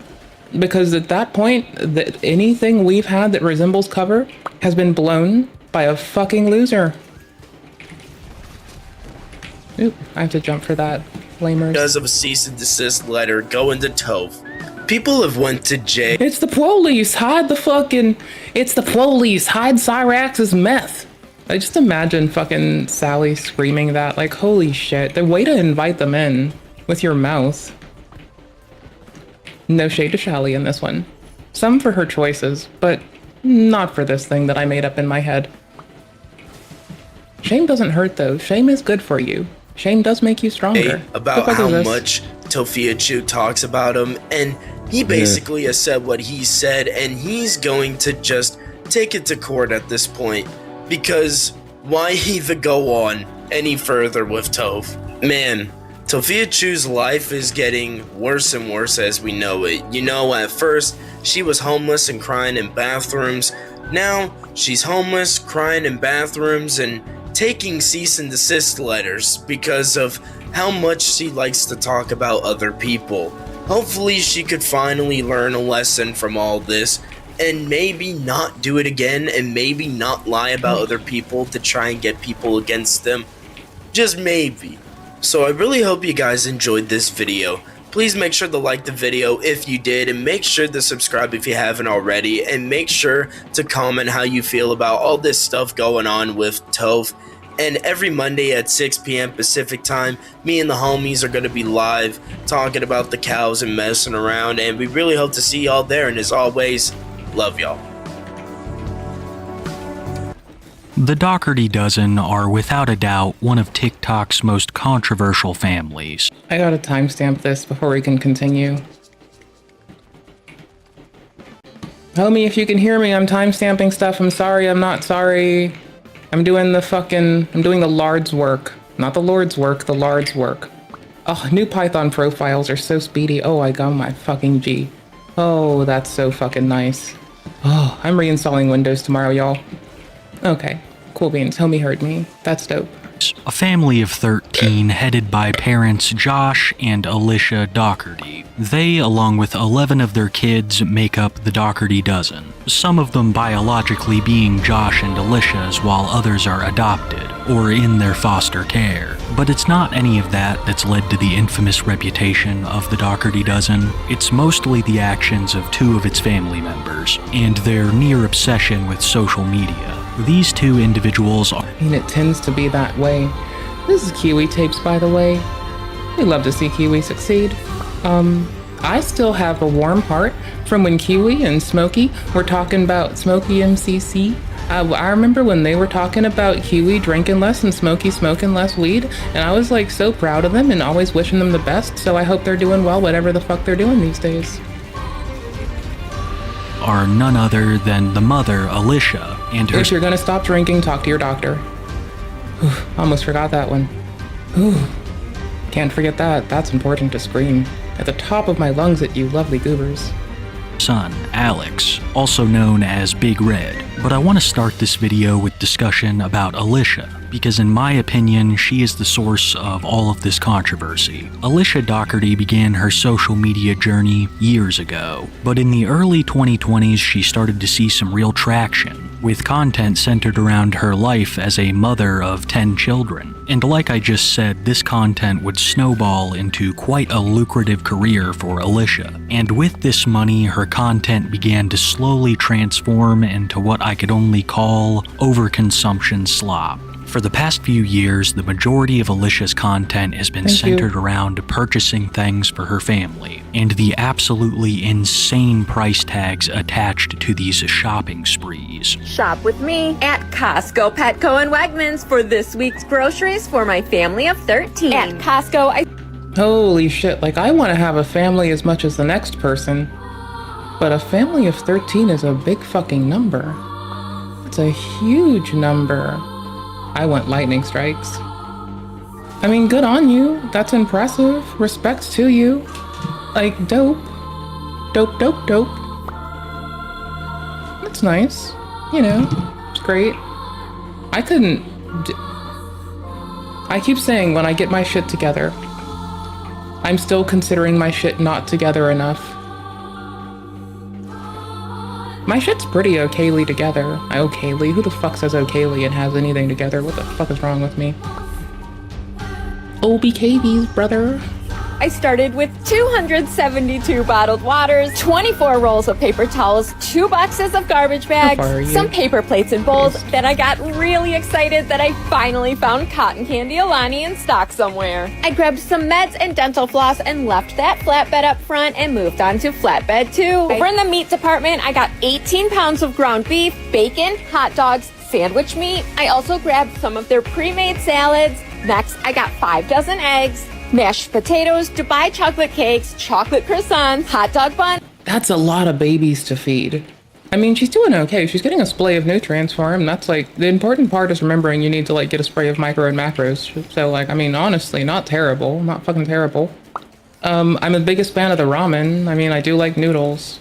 Something fierce. So, of course I'd be on that team. Team noodles. One of my friends used to call noodles nudes. Like a fucking depraved shithead. So he'd like invite me over for food and he'd be like, "You want some nudes?" No. Then he'd explain that it was fucking noodles and I'd be a little less pissed. Just a little. Not much. I'd still be pretty pissed, honestly. I'm very simple. It's like Simple Ian, except it's only with my fucking desire for what I want to eat for dinner. Why waste your time making gourmet shit when you can just be silly and have a melt and sit there and wallow in... And 4 loaves of sandwich bread, nacho cheese, got some brownie mix and... This is nacho cheese, brother. This is not your fucking cheese. You fucking ass crack. This is not your cheese, it's my cheese, fucker. Fucker. Harlot. French fries, then checked out at Costco and headed over to Petco. Every single week, Alicia purchases mountains of items. These grocery hauls are insane, even for a family of 13. But it gets even crazier when you see how she's feeding her children. If you thought 32 Pizza Mom was bad, wait till you get a load of this. Each of the kids has a mini fridge that gets a weekly restock, and they get damn near whatever they want. And some of these requests are pretty nuts for kids their age.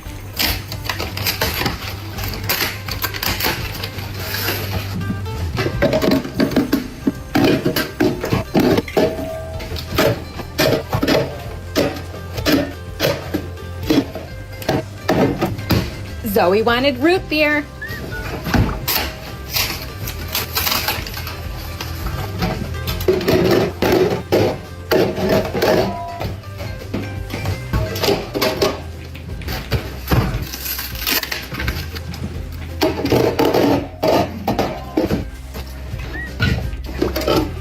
Is there stuff upstairs? Question mark? Said the dumb bitch. Bro, mini fridges are such a fucking trash object to get. Like, trust me, I've had one as a makeup fridge once. Terrible. But mind you, I did like, it went makeup fridge to like the thing I put pears and not makeup skincare fridge. Turns out I really didn't give a fuck about maintaining such a thing. And I was just gleeful to have my, my pears inside of it and like some clementines. Worked out well. Good choice, good choice. Clementines especially. They're fucking lovely. Oh, you tagged the thing down Eastersies. Oh, okay. Want it.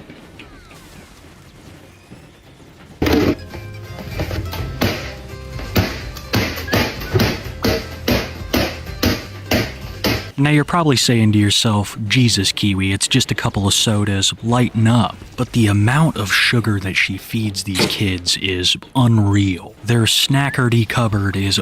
Alright, see? I would trust this one being a fucking... He'd make a good dad. He's already whinging about the most important thing, the sugar.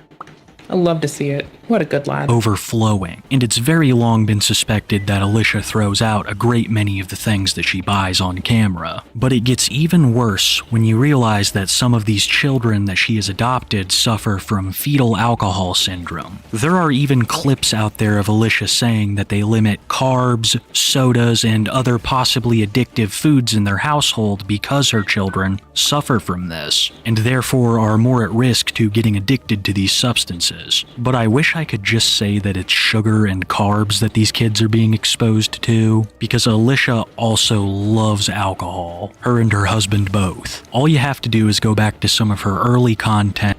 I feel like if we shoot that dude, we get something, but I for the life of me can't remember what the fuck it is. I just kind of wanted to plug him with fucking bullets, or I guess rebar. And alcohol is very present in a vast majority of the videos. I am tired of binge watching my kids. Just saying. I figured out how to make up the budget deficit. I don't get tired of binge watching because I don't binge watch. Unless you include me, like, you know, doing chores, watching YouTube, playing video games on the deck, like midday and shit. Like, if that counts as binge watching because I'm doing like a litany of different things, fine. If you want to consider YouTube drama binge watching, fine. I'll take it. But I refuse to accept it, and I think it's a terrible fucking take. It for the schools. Put box tops on White Claw. Us moms will raise $1 billion by Sunday. Unless your parenting advice is which wine pairs best with 3 loads of laundry, My parenting advice is, like, go get the fucking no sugar added fucking juice boxes, you fucking whore. it to yourself.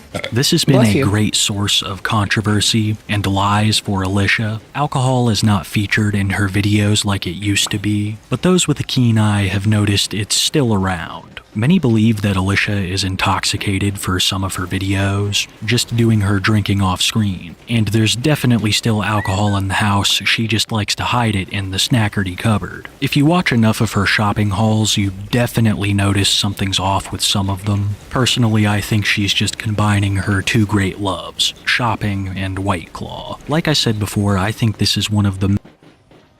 Okay, so when I was like younger in my 20s, I used to take a White Claw here and there. Wouldn't never call it good, but I did the worst thing, right? Like, you know how you should never drink in the bathtub? Well, now you know. So I would like sit in the bathtub and crack open a White Claw and just sit there for a while. And that, my dears, is how I would do taxes. Because they are, again, as we all know, sometimes an bit stressful, and it doesn't hurt to just kind of bleach your brain and do something the fuck else. So, you know, life is life. Oh, now I see how the tunnel works. I have to like shoot it to where I want it to go. Okay, that's nice. That's major cute. Points of controversy for Alicia. The other would be the clear favoritism amongst her children. Alicia has some clear favorites in the Dougherty Dozen, and most of them are her primary content. One of her favorites is her adopted son, Deshaun. Deshaun is really into sports, and Alicia spends so much money getting him top of the line anything. But it doesn't just stop at sports equipment. Deshaun is... I was really into violin, so my mom took me to the violin shop to meet the folks who made it, and they gave me like, over $700 off a bow I wanted and just let me name the price. And so I walked out with like $75 of my hard-earned for many, many months allocation of like, here's a little bit extra allowance and shit for you to buy some violin supplies. And totally worth it. Fucking totally. Yeah, I learned how to haggle. It was fun. Cool violin shop. Really sweet. They actually let a dumb bitch haggle as a child. Very fun. Very, very fun. I would recommend letting all the children haggle. It's very, very fun. Or something. I had fun. I liked what I did. I thought it was enjoyable. It's also getting much better stuff than the other children. One of Alicia's other kids got a Nissan for, I believe, his 16th birthday. Still a very nice car, but Deshaun got a Lincoln. From what I can tell, she spends significantly more on him than any other member of the family, and is much more enthusiastic about his prospects and future, believing him to be a future professional athlete. I will say that life has not been all sunshine and rainbows for Deshaun and the Dougherty household. His sister also used to live with them, but moved out for unknown reasons. I don't know if it had any... sorry, I'm not suspecting I know the reasons. I'm just being a silly person and laughing because it feels like the reason might be that their mom is a bitch. I don't know, Anything to man. do with Alicia or Not the them. camera, but one day she just disappeared from content and very little was discussed about it. The vlogging of her foster children, as well as the adopted ones, is also another thing that gets Alicia a lot of controversy. Many call her out for the kids not being able to truly consent to being on camera, and there's also the matter of the legions of people that dislike Alicia and post constantly about her online, ripping her for every aspect. That'd definitely be a thing. I mean, like, using your kids for content when it's like whatever. Like, I mean, like, if you're just doing it because it's like a momentary thing, it's infrequent, okay, I'm not as whingy. Like, at least don't make them your bread and butter while you have people who fucking hate you. Because then you're depending on a fucking hateable child. Not that the child's hateable, the parent's hateable, but they bring it on their child. So just don't do that. Just don't do it. Don't be suspicious. Don't be suspicious. Don't be suspicious. Don't be suspicious. Of her life. Her children are also at the center of that stage. Their lives are under constant analysis by complete strangers, with extremely varied motives. It's horrible, and I think even if these kids did agree to being on camera, they have no idea the future implications of it. Personally, I believe that she adopted some of these children for content reasons. 2 twins that she adopted, in particular. She makes a lot of comments about their race. She makes a lot of comments about race in general. One of her biological children is the same age as the 2 twins that she adopted, and for years she referred to them as the Instantly don't like her. I am never here to support the people who are fucking like doing racial sensualism and fucking race obsession. I will always be here to take a fucking dookie on them. Hi, if any of you find yourself doing that ever, it's okay. We can all change and grow. I believe in you. Oreo triplets on the internet. There's also been some crazier TikToks involving their brother Alex. I don't know if I can play them here due to copyright, but I have no idea what she was thinking posting some of these. She already airs out all of these kids' business, particularly their medical problems. Both have fetal alcohol syndrome and she's still drinking. All in all, it's just not a good environment. There is money, which does seem to be drying up for her more and more every day, but it's a shadow of what it was when she went viral for the Black Santa napkin. And a Black Santa napkin. The overconsumption, waste, and Oh, run the fuck that back. What the fuck? Day, but it's a shadow of what it was when she went viral for the Black Santa napkin. And a Black Santa napkin. That is not what I was hoping for. I was hoping for mold and mildew. Fucking balls. Well, you say Black Santa napkin. Like, I understand that people are fucking race obsessed in the States. And I know I just whined about it and then I'm like, ooh, but I have hopes. But I mean, I was also kind of hoping that it would instead be like black mold or something. I don't fucking know. It was an honest and earnest fucking wish from a beautiful, beautiful gal. I like calling myself ugly. Fuck that. From some ugly bitch that doesn't know shit, so fuck it. The overconsumption, waste, and overall moral rot of the Dougherty household has had a severe effect on some of the children that Alicia has raised. Most of them I don't want to discuss much, but there is one member who has decided to put himself on social media willingly after becoming an adult. I'm sure many of you have seen this individual but didn't know that he was the adopted son of Alicia Dougherty, being arguably bigger than his own mother on social media at this point in time. Let's And go. that is the second subject of today's video, Alex Dougherty. Also known as Big Red, Alex Dougherty has had quite the journey on social media, especially in the last couple of years, mainly due to his messy relationships that have been very public and his unintentionally funny videos, like Alex's quotes of the day, which are absolutely golden. Hey guys. Ooh, I do like a good quote of the day. I also like a good word of the day. The word of the day is troglodyte. You're welcome. Use it wisely. It means a fucking cave-dwelling fucking malcontent that doesn't want to learn. Effectively, it fits a lot for things. People. It fits a lot for people. I'm not telling you how to live your life and what to tell people and call people.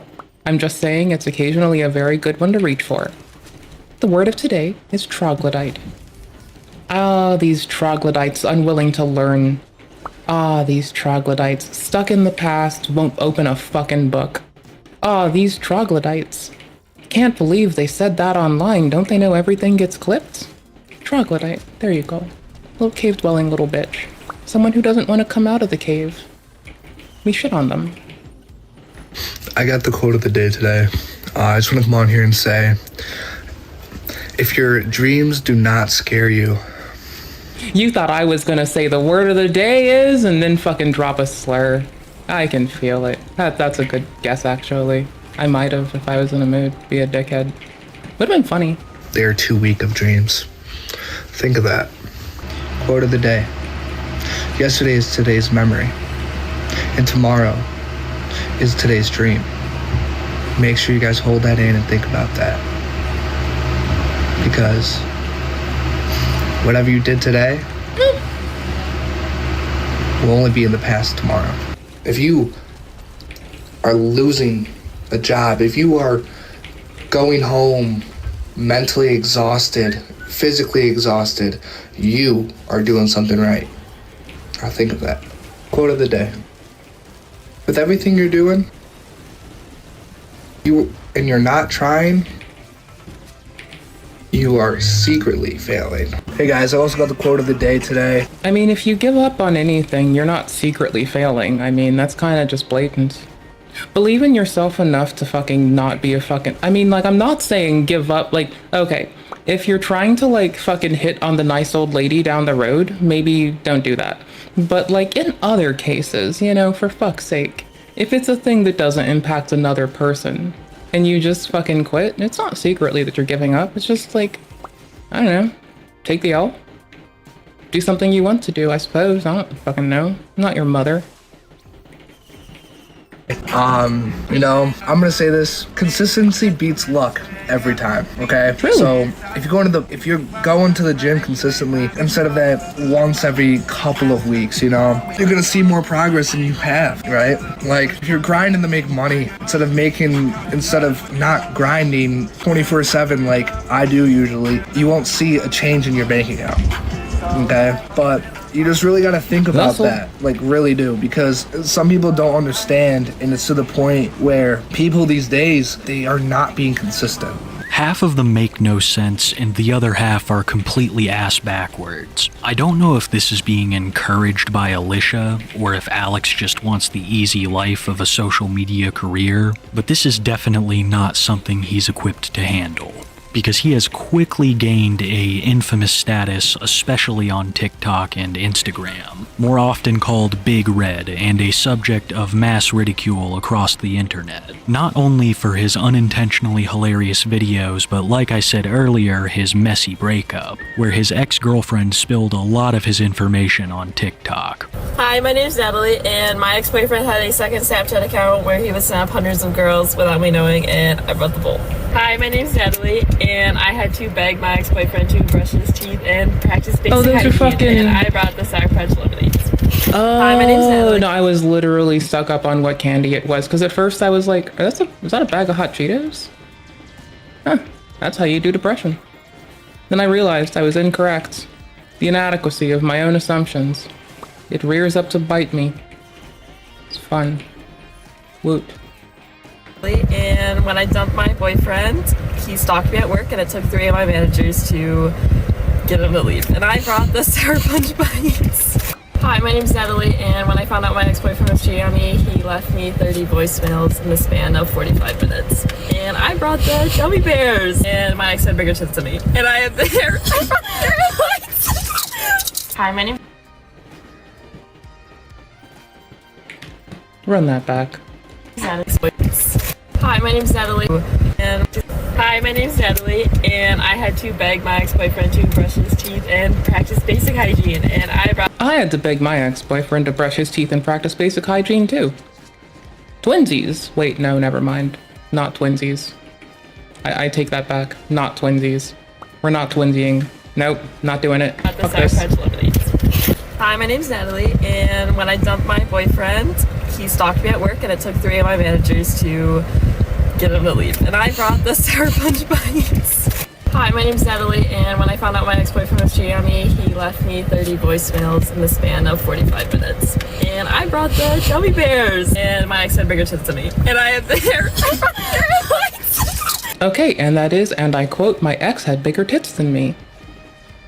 I mean, I can easily say that about anyone I've dated. I've got the tiniest, least sexualizable tits on Twitch. Absolute blessing, my dudes. Means I don't ever have to fucking... Thank you, buddy. Means I don't have to waste money on a brassiere, and they will get you at those costs. So, honestly, I'm winning. Means I can go do high-impact sports, not have to fucking worry. We were outside of the AoE range. Oh my fuck, these losers. Hi, my name's Addy, and my ex said that him cheating was just AI and it wasn't real. And I brought the bowl. Hi, my name's Natalie, and my ex-boyfriend's mom absolutely hated me for no reason after I did everything for her child. Hi, my name's Natalie, and I tried breaking up with my ex multiple times, but he would always say that he was going to himself if I left him. These videos and the subsequent fallout have been absolutely hilarious. Alex's responses to some of these videos are gold, because if he's not giving inspirational quotes, then he's doing what I guess I'd call thirst. Is he rizzing? Oh, never mind. Yup. Trapping, trying to make his ex jealous. Alex definitely has a problem with messaging people on Snapchat. It's the reason why his girlfriend broke up with him, and it's led to the most extreme controversy for Alex. Many people on TikTok have accused him of messaging minors. There have even been some clips of Alex interacting with them on livestream in an inappropriate manner. Like I said before, these are all allegations, but... Big Red, go to jail. What a fucking... There's been a lot of people bringing this up, so I don't see him being exposed as too far out of his future. What he's already done is awful, but I sadly believe it's just the tip of the iceberg. Just recently, Alex moved out of... Well, he and Cyraxx have one thing in common. They keep trying to show their tip to kids. So we started on Cyraxx, and now we're here. We started at the absolute bottom. And we're still at the absolute bottom. Nah, that's not nice. I don't care that I'm not being nice to the nonces. No, I care that I'm not being, like, that's just, we started at the bottom, now we're still at the bottom. That's what I cared about. The Dougherty household, trying to strike out on his own, after acquiring a job at a warehouse and a roommate as well. Okay, I'm sorry to say, but if your hands do not look like this after you're in a warehouse and like this, then... If your hands don't look like that after you're in a warehouse, you possibly work in an office of the warehouse and not in the warehouse part of the warehouse? Is that what he's gonna say? Did you possibly work in the office? Because I could see that. I could definitely see that. Definitely. You're not working hard enough. Nope. But this didn't last. Swing and a miss. Long because I firmly believe that Alex is nearly incapable of taking care of himself, mainly due to Alicia's parenting, and when he returned to the household, he decided that he was going to commit to social media. An absolutely disastrous choice in my opinion, because the only attention that he's been able to gather substantially has been that of ridicule, because even the content that he quote-unquote tries to produce are just not good. A brand that makes coffee makers, okay? And I'm gonna show you. Wait, is he doing his whole like young entrepreneur thing? How the fuck old is this man? This, ready? This is the Family Ware's coffee machine, okay? It has this right here, right? I'm already using. That's not a coffee machine, it's a Keurig. It's a branded product, not a coffee machine. Not sorry. Not the same thing. Coffee machines make coffee. This makes overpriced cups. There's a big ass difference there, bud.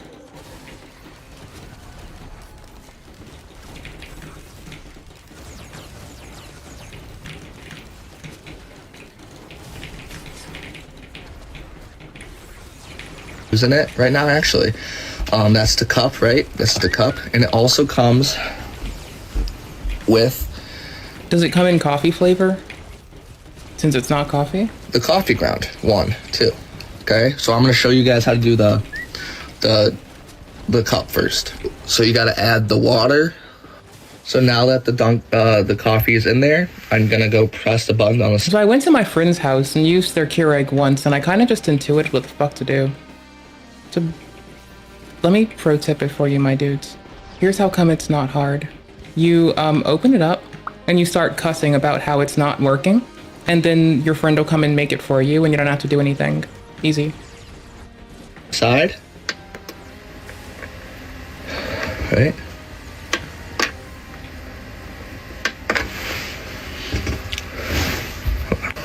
So now, as you guys can hear, the coffee maker is brewing the coffee really quick, and it's gonna come out as soon as possible, and I'll get it when it comes out. So in the meantime, I'm gonna show you one important thing that this bundle comes with, right? It comes with the father, okay? And this is to help you stir everything together with your iced coffee, right? It also comes with a recipe book, right? To give you like ideas what coffees you want to make and stuff. Right now I'm making the hot coffee because because he played Grand Theft Auto and thought the hot coffee mod sounded like a way to have your coffee, your cup of joe. Is that why? I was just shoveling my driveway, so I'm gonna use some hot coffee right now. Right, you take it out.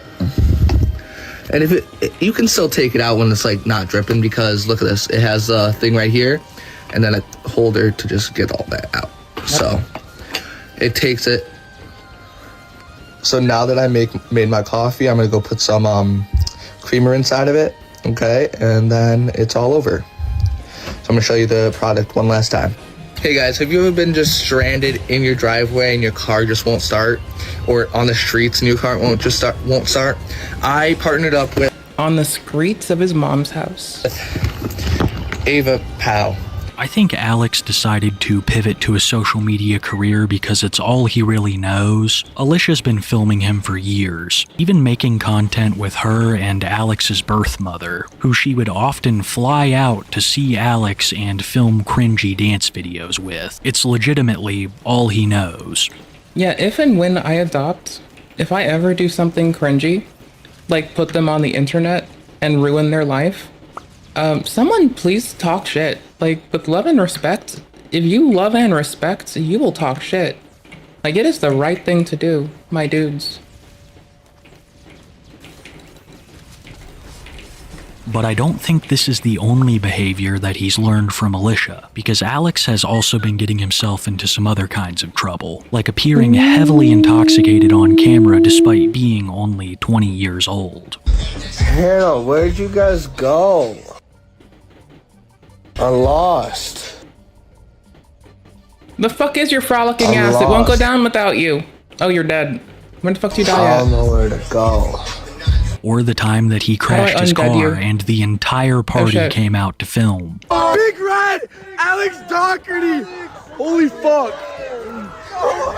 No! Big Red! No, man! No! Big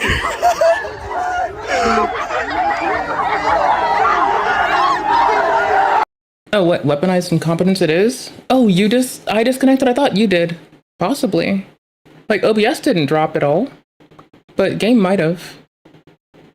I thought you'd left the pillar, it wasn't going down anymore, and I just thought it pieced you out. I wasn't sure. I'm sorry, bro. That was wild. I apologize. We're gonna finish watching the Alex Dougherty thing. It's a little bit longer. It's like 3 more fucking minutes of your life you'll never get back. If you join, I can try.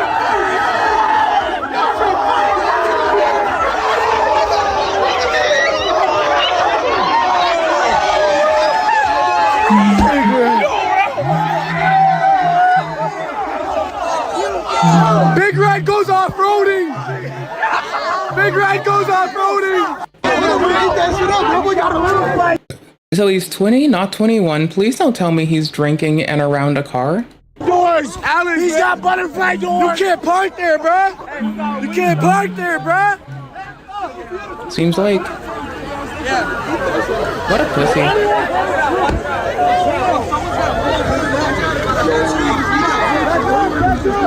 Oh, that would be Big Red in it. Big Red in a ditch. Ugh. Oops, that's Singies. We need to go to Maltz, not Singies. Bum bum bum bum What happens if I click this? Piss. Okay, cool beans. Where the fuck is my stem? My fern flourished. The fuck is my fern flourished? Bruh. I found it. I found it. I'm finding homie. I found homie. Playing game. Try to re-invite me. See if it works. Alex, bro, you can't park there, my guy. Alex, you're fucking. What the fuck? Holy shit. Thanks. This is crazy. Where's Marissa at?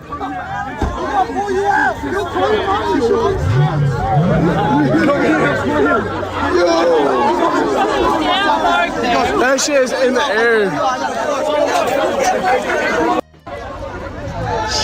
Send that to me, Caleb. Send that shit to me.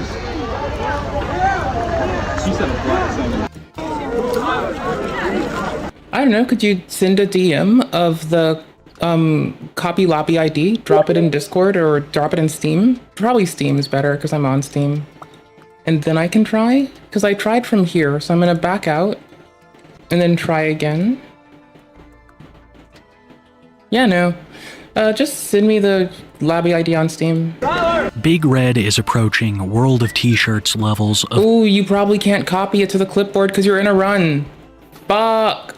infamy. Sometimes when he goes in public, mobs form around him, usually of people in their early 20s, all yelling Big Red. And that's what happened in the previous clip I showed you. Alex's friends claimed that he was sober and they were trying to leave the party when people started throwing beer cans at his car. And when he tried to swerve them, he crashed. Alex's friends also claim that they were on a 3-day bender, but Alex was completely sober at the time. And he might have been, because I don't think Alex faced any charges for the crash. But it's stuff like that that has made him such an infamous presence on TikTok. And I don't see that stopping anytime soon. Especially with him being back at home and being called out more and more for alleged— I am so sorry, bro. I deeply apologize. I suck ass. I apologize. That really fucking blows. It was a fun run. It was nice playing with you. We can try it again later sometime and see if it still dies because of me. I really do apologize. That fucking sucks. I'm sorry I fucked your run. messaging minors. In my opinion, all of this behavior ties back to Alicia and her husband Josh. This kind of behavior is normalized in their household. From the filming to the creepy behavior, there are some pictures out there of Alicia's husband Josh being awfully close with some of the students he teaches with. There's a video of him carrying one of his young students around by the hips, and another— What the fuck?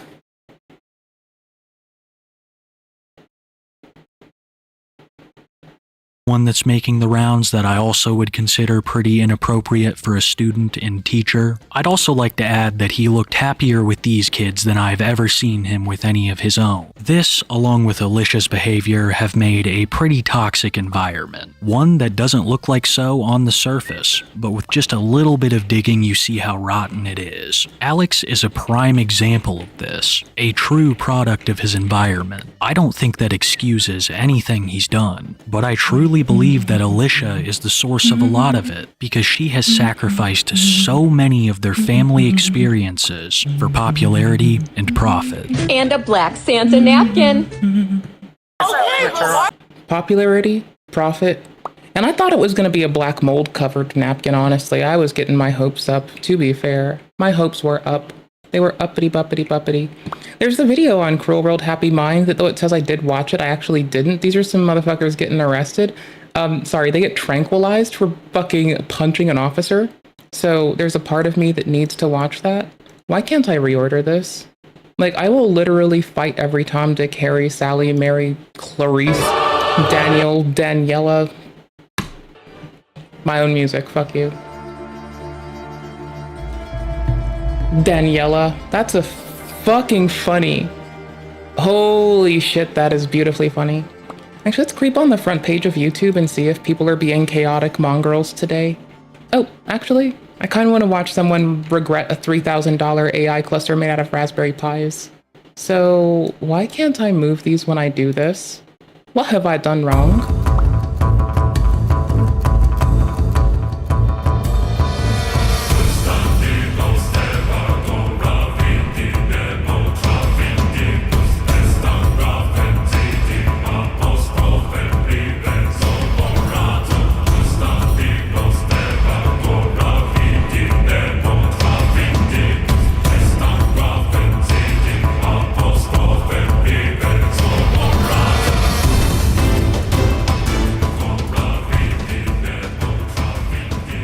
I couldn't help myself.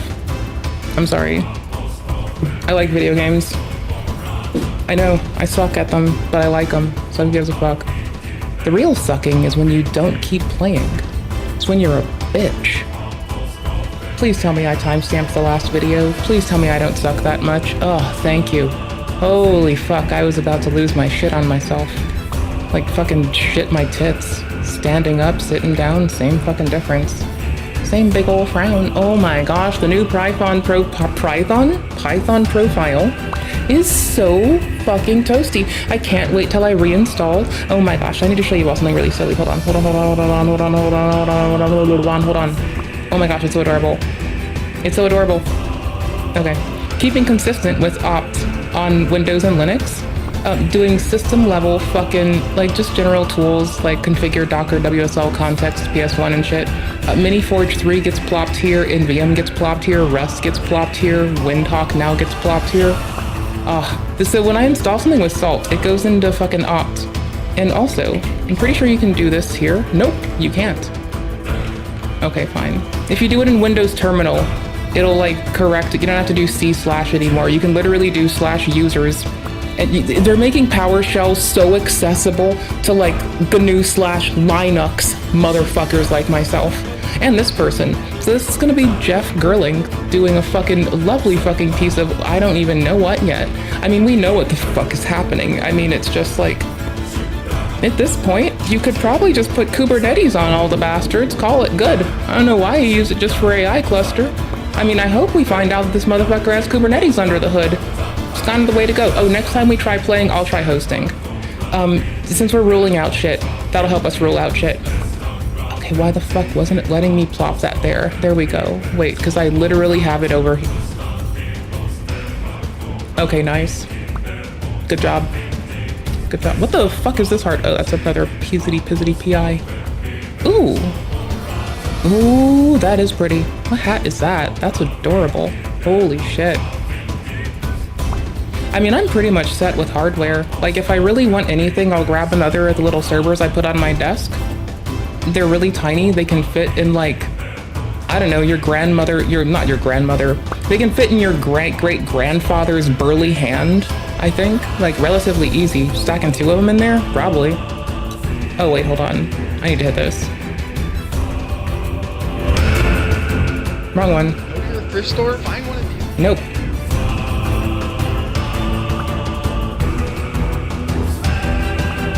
Oh yeah, using DVRs for storage? Yeah. You can get out of a lot of stuff. DVR cable boxes, you can go to like Goodwill and look for something maybe too that might have it in it. Just think out of the box. Printers oftentimes have an unnecessary amount of storage inside of them. Rip it out, take it, win. Terabyte based. I do need to like slam a terabyte in my machine, an extra one, so I can do a little project I'm working on with a, I need to show you something. Hold on. I need to show y'all.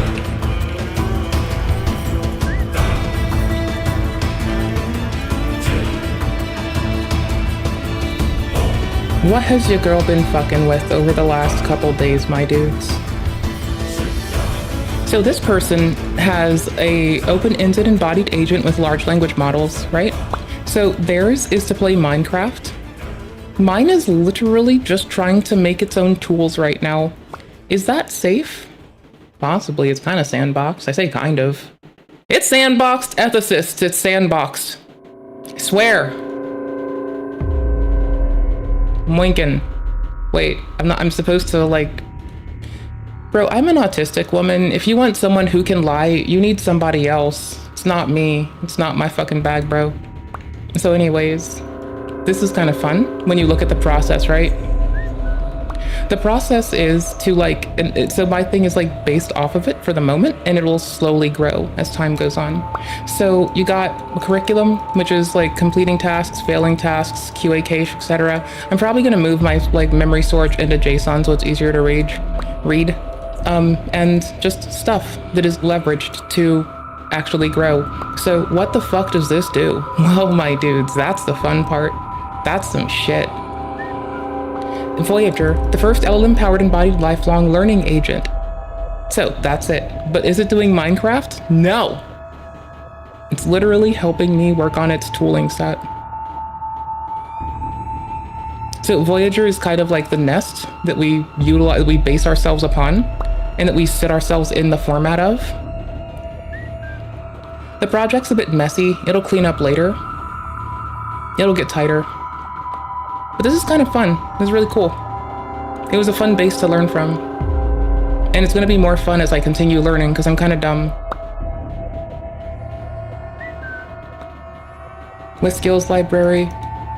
Okay, cool beans. So Voyager's supposed to be kicking. So anyway, it's based off of Voyager's nonsense, right? But now I'm going to also toss in AutoGPT. So effectively, Voyager can delegate to a lot of smaller workers what the fuck they ought to do, you know? So one conductor, caboose, train car, right? So we're gonna put a conductor in, and then mini train cars that can iterate on a task. And what's that task gonna be? Right now, reading documentation with me. Doesn't actually have an end goal, just documentation parsing. I like documentation. Maybe later, giving my code bases and saying, hey, can you help me with my docs? They're shitty. I think that was pretty based, honestly. What the fuck you have an Alienware for? What the fuck are you doing? One time. Gives you more time to regret your decision. I just got this box in the mail, and it has a set of 10 compute blades. Now, less than half the price bundle set me back about $1,000. Since that time, the Compute Module 5 came out, and more than 2 years have passed. And these custom heatsinks, they're useless on the newer Model Pi. And now there's a new kid on the block, the Compute 2023, and that's their Kickstarters. That's the reason I'm marking this video as sponsored, even though no money has ever exchanged hands, except for me. Yeah. Based. I respect it. I really do. I really fucking do. Alright, get these ESD bags out. Unlike running this on a litany of smaller servers, in this case, I'm literally just running it on my computer so I can load a large model. Out of here. Put the boxes over here. Okay. So there's probably directions for this somewhere, and I'm not going to look those up. I'm just going to assume that this guy is a pull tab for up here somewhere. The question is, how does this go on? Okay, so the M.2 screw, there's a little mount here.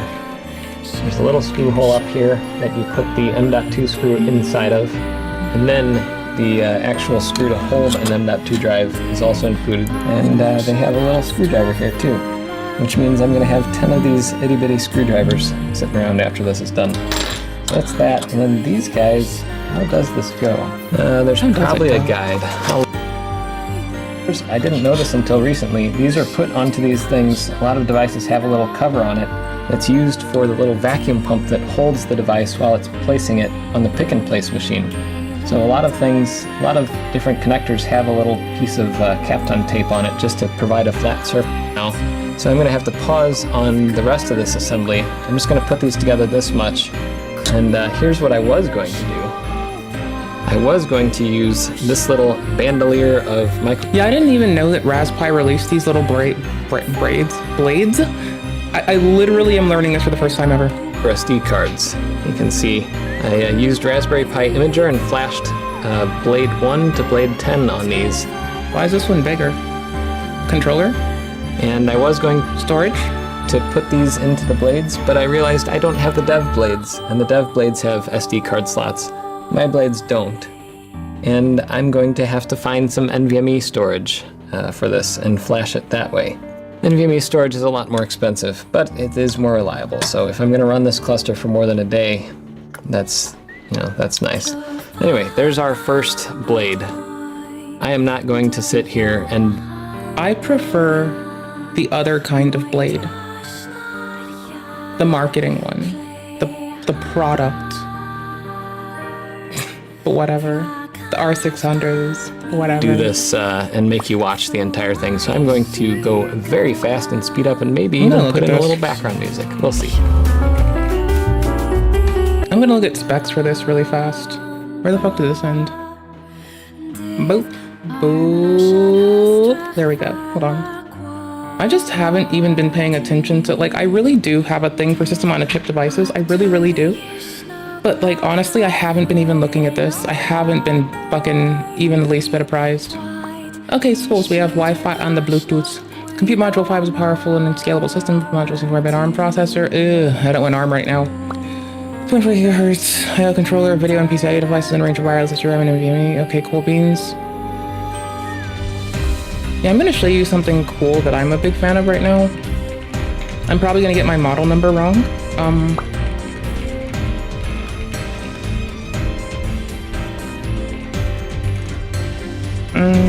How do I? DMID? DMI decode? Probably DMI decode. Wrong machine. DMI decode. Sudo DMI decode. I can't type. Ooh. That was SDUO. Ooh-wee. IC5E. No, not E. Let me look for D-Link. The fuck? Okay, cool. I'll just eat a dick then. I'll just show you the range of products because I can at least get that. So they usually make like little fucking cute machines for a lot of purposes. Like I think they're trying to go with like, we make a mini PC on a desk, but like I didn't go with their fancy schmancies. I like talked to lovely engineer homie and I got like pointed in the right direction. Where the fucking tits, bro? EQ series? It sounds like the EQ series. You all. This seems too fancy for my blood. Nope, it's not this one. Ugh, I hate when I forget this. GT? Ooh, that's fancy. I definitely don't have this one. But if I had this one, oh, that's why I don't have this one. Mine's way more cheap than that. Mine was I mean, I did also get it when it was cheap. I'm a frugal baddie. Can't help it. I really can't. Now, if you're telling me I should be strapping a GPU to this bad boy, ooh-wee. Do I just have like a sticker on it? Oh, my fucking Cat 6 cable is so short I can't even. Holy fuck. Oh, I can just look up the components. Anyways, my point being, like, I'm a fan of B-Link right now. Like, I don't know what to tell you. I'll put the link in the thingy. I'll put the link in the chat. I can tell you that there are better deals if you keep looking around. And they have nice AMD hardware.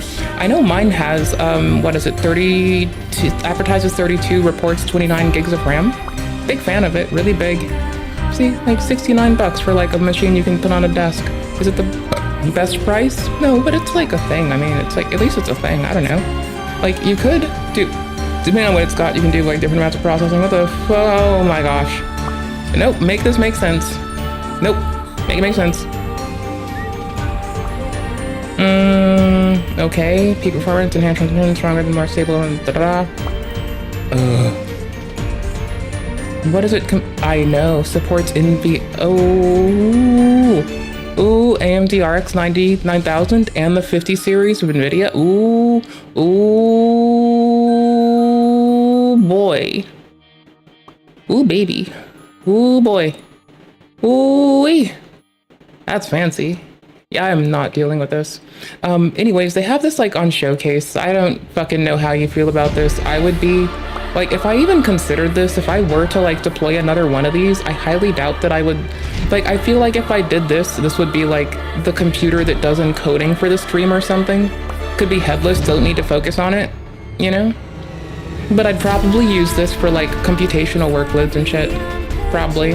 Kind of a bitch like that. The fuck is this the one I have? Oh, nope. Is this the one I have? Wait, they have them in pretty silver. I'm forgetting what I have on my desk. Definitely not. Definitely too fancy for my blood. Anyways, I dropped the B-Link link in chat. Like, I don't know. I think their hardware is pretty cool. I'm still getting like a hang of it, honestly, what they offer. I can run a fucking one node Kubernetes cluster on it. And so I just have like one little cute device that runs cakes for me. And then I can just sit there with a smile on my face, pretending that I don't give a damn. And I think that's pretty based. I think it's really, really based. And that's fucking awesome to me. I have like no complaints. I think it's the coolest thing ever. I might have that annoying grating in the top. That's what I'm looking for. It's annoying ass shit. I highly doubt that this is it. No, it's the little AMD baby. Oh,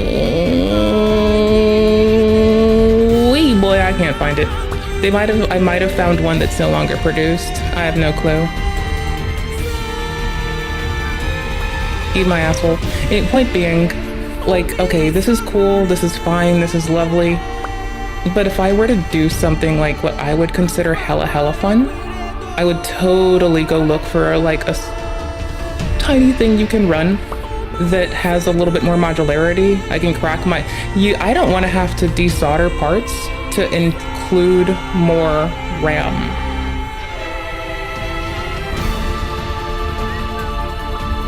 I can just take it off and use RAM. I know that RAM costs like more money than people have sense these days, but I can just do that now, so whatever. I mean, I don't want to like spend RAM money. That's like the kind of money you need to have around to like keep a fucking family of 10 afloat. If that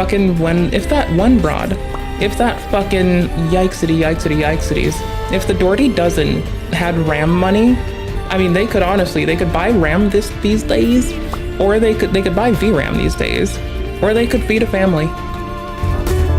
Scavengers. There was a really nice video someone put up about doing teardowns in efforts to like salvage old RAM and utilize it to use laptop RAM rather to shim it in, seeing this is just a different pin out.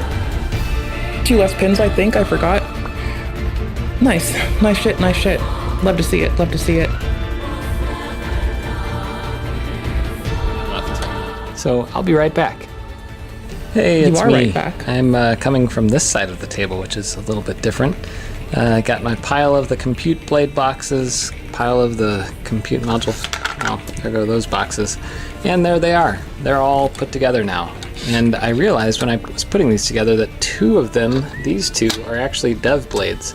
You can see the difference is that it has a few more features on it. It has like a TPM module, it has a USB-C port for programming, it has the SD card slot, which I thought that I had on all of these, but I do not. So I'm going to have to find some NVMe drives and put them in here before I start racking them up. And there's one other part to the system, these fan units, and I think I bought the dumb fan units. They have smart ones and dumb ones. And I'm kind of dumb, I can't even open this box. There we go. I'm also kind of dumb. I also have trouble with boxes. Oh my gosh. I had to replace my cooler. I've been like not telling you all about this for like a minute now. Just ask how long it took me to get the cooler out of the box. It was more easy to get the cooler seated than it was to get it out of the box. Wild. RP2040 microcontroller for smart fan control. But this one is just the ask how many screws I lost. Power to the fan. I got a screw loose. So they're not going to be super loud, but they will be a little louder because I think it just runs them at 5 volts. I think these are 5 volt fans, and they just clip into the back of here. So there's one fan unit, so that's why there's 5 of those. I had to grab something for 2 compute blades. I'm going to try to find, I don't know, maybe I'll just like pull a bunch of NVMe drives out of different projects I have going on and flash them for these. That'll be more performant and more reliable than microSD, but it's certainly a lot more space to take up. And I thought this was just the coolest thing, a little bandolier of microSD cards, which I will now not be able to use, even though they're all flashed with the host name and everything on them already. Oh well, that was a waste of 30 minutes. That's a good turnaround time for that kind of a fucking work, though. I mean, waste of 30 minutes, yeah, but it's really, honestly, you're waving it around on video and you're making some bitch say that's a pretty cool turnaround time. I wouldn't call that a waste at all. I'd call that a fucking well done GG. But it's never a waste when you learn something. I don't know what I learned. Damn right. I learned that it's fun to put micro SD cards like this, I guess. Damn right. So I did manage to find a number of these NVMe drives. I think I have 10 here. And my method here is pretty ridiculous. I have this little USB little adapter that I can pop one into. And after I flash it, I take it over here. This is number 2. And I stick it on number 2. So we'll go down from the top, 1, 2, 3, 4, etc. So I'm going to do that for these, and then we'll have OSs, and hopefully these.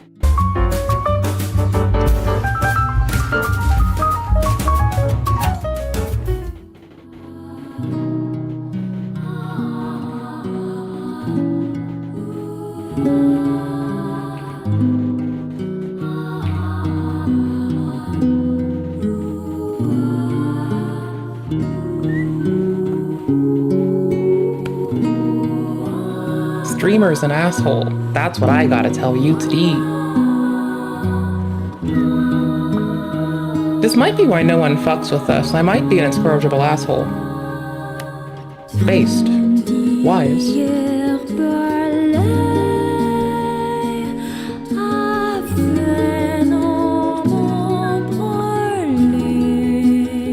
Oh my gosh. It is kind of a fun rig to watch get assembled, but that is just... Ooh, filters? Oh, no, not filters. Nice bit, nice bit.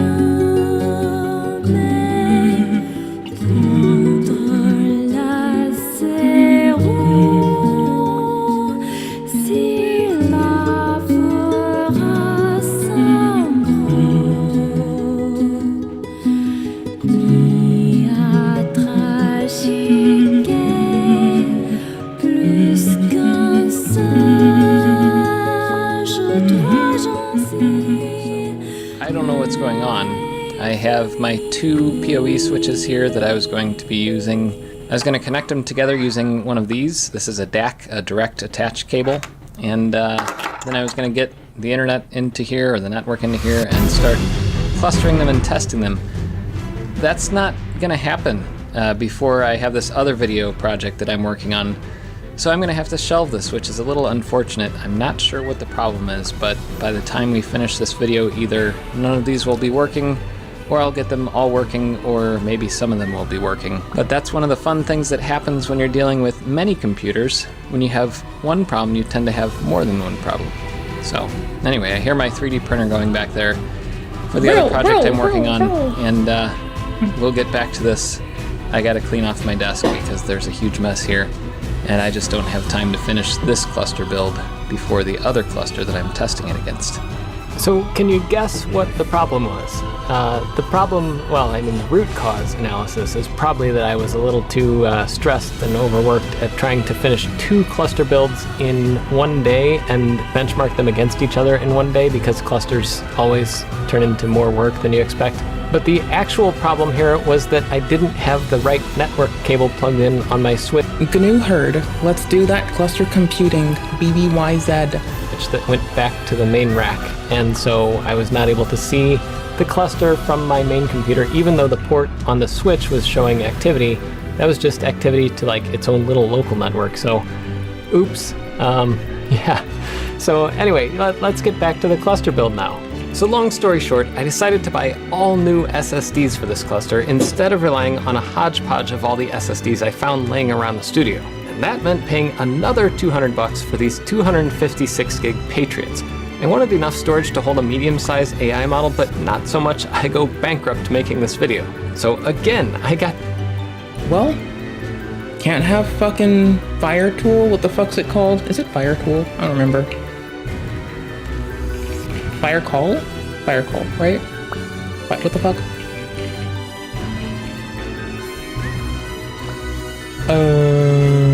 Hugging Face, here I come. Thank you, Hugging Face.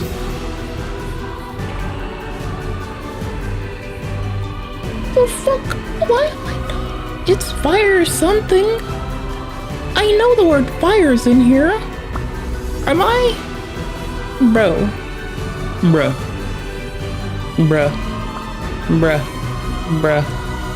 We have gotta be in some sort of fucking inebriated. I know it runs on VLLM. I know that it's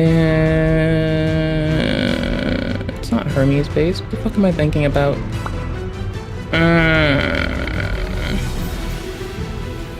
Most downloads? Fire Function. That's its fucking name. It's Fire Function. Tits, bro. I'm pretty sure Fire Function 2's dropped, right? You're up. We'll go to the Fireworks AI one. They're the ones that like pop the new shit, right? As per usuals, I'll have it in the fucking descriptions. Discrepancies. The discopskips. The discographies. Yes. To take all the blades out, swap out all the drives, put them all back in, reattach the fan units. I mean, at some point I could probably do this blindfolded. And this time I also decided to print out labels for each SSD so I don't mix them up as easily. The one good thing about NVMe, I guess, is they flash in like 10 seconds instead of 30 seconds to a minute like my micro SD cards. But I put in all the new drives, reinstalled all the blades, reinstalled all the fans, reinstalled all the patch cables, and booted it back up. This time, with the new drives installed and the network cable plugged into the right port, things actually worked. I could ping all the Pis using Ansible, and so I moved on to finally benchmarking the cluster. And I'm sorry in advance to all you Index at 0 folks. Yes, I started at Blade 1. And yes, that means every time I'm... You should do Blade 0 at the start. Or you should start with Blade 10. Running playbooks, the 10th blade is out of alignment with the rest. I'm sure your disappointment is immeasurable. This is the best clip for this. Books, the 10th blade is out of alignment with the rest. I'm sure your disappointment is immeasurable and your day is ruined. But onto the high-performance LinPack benchmark.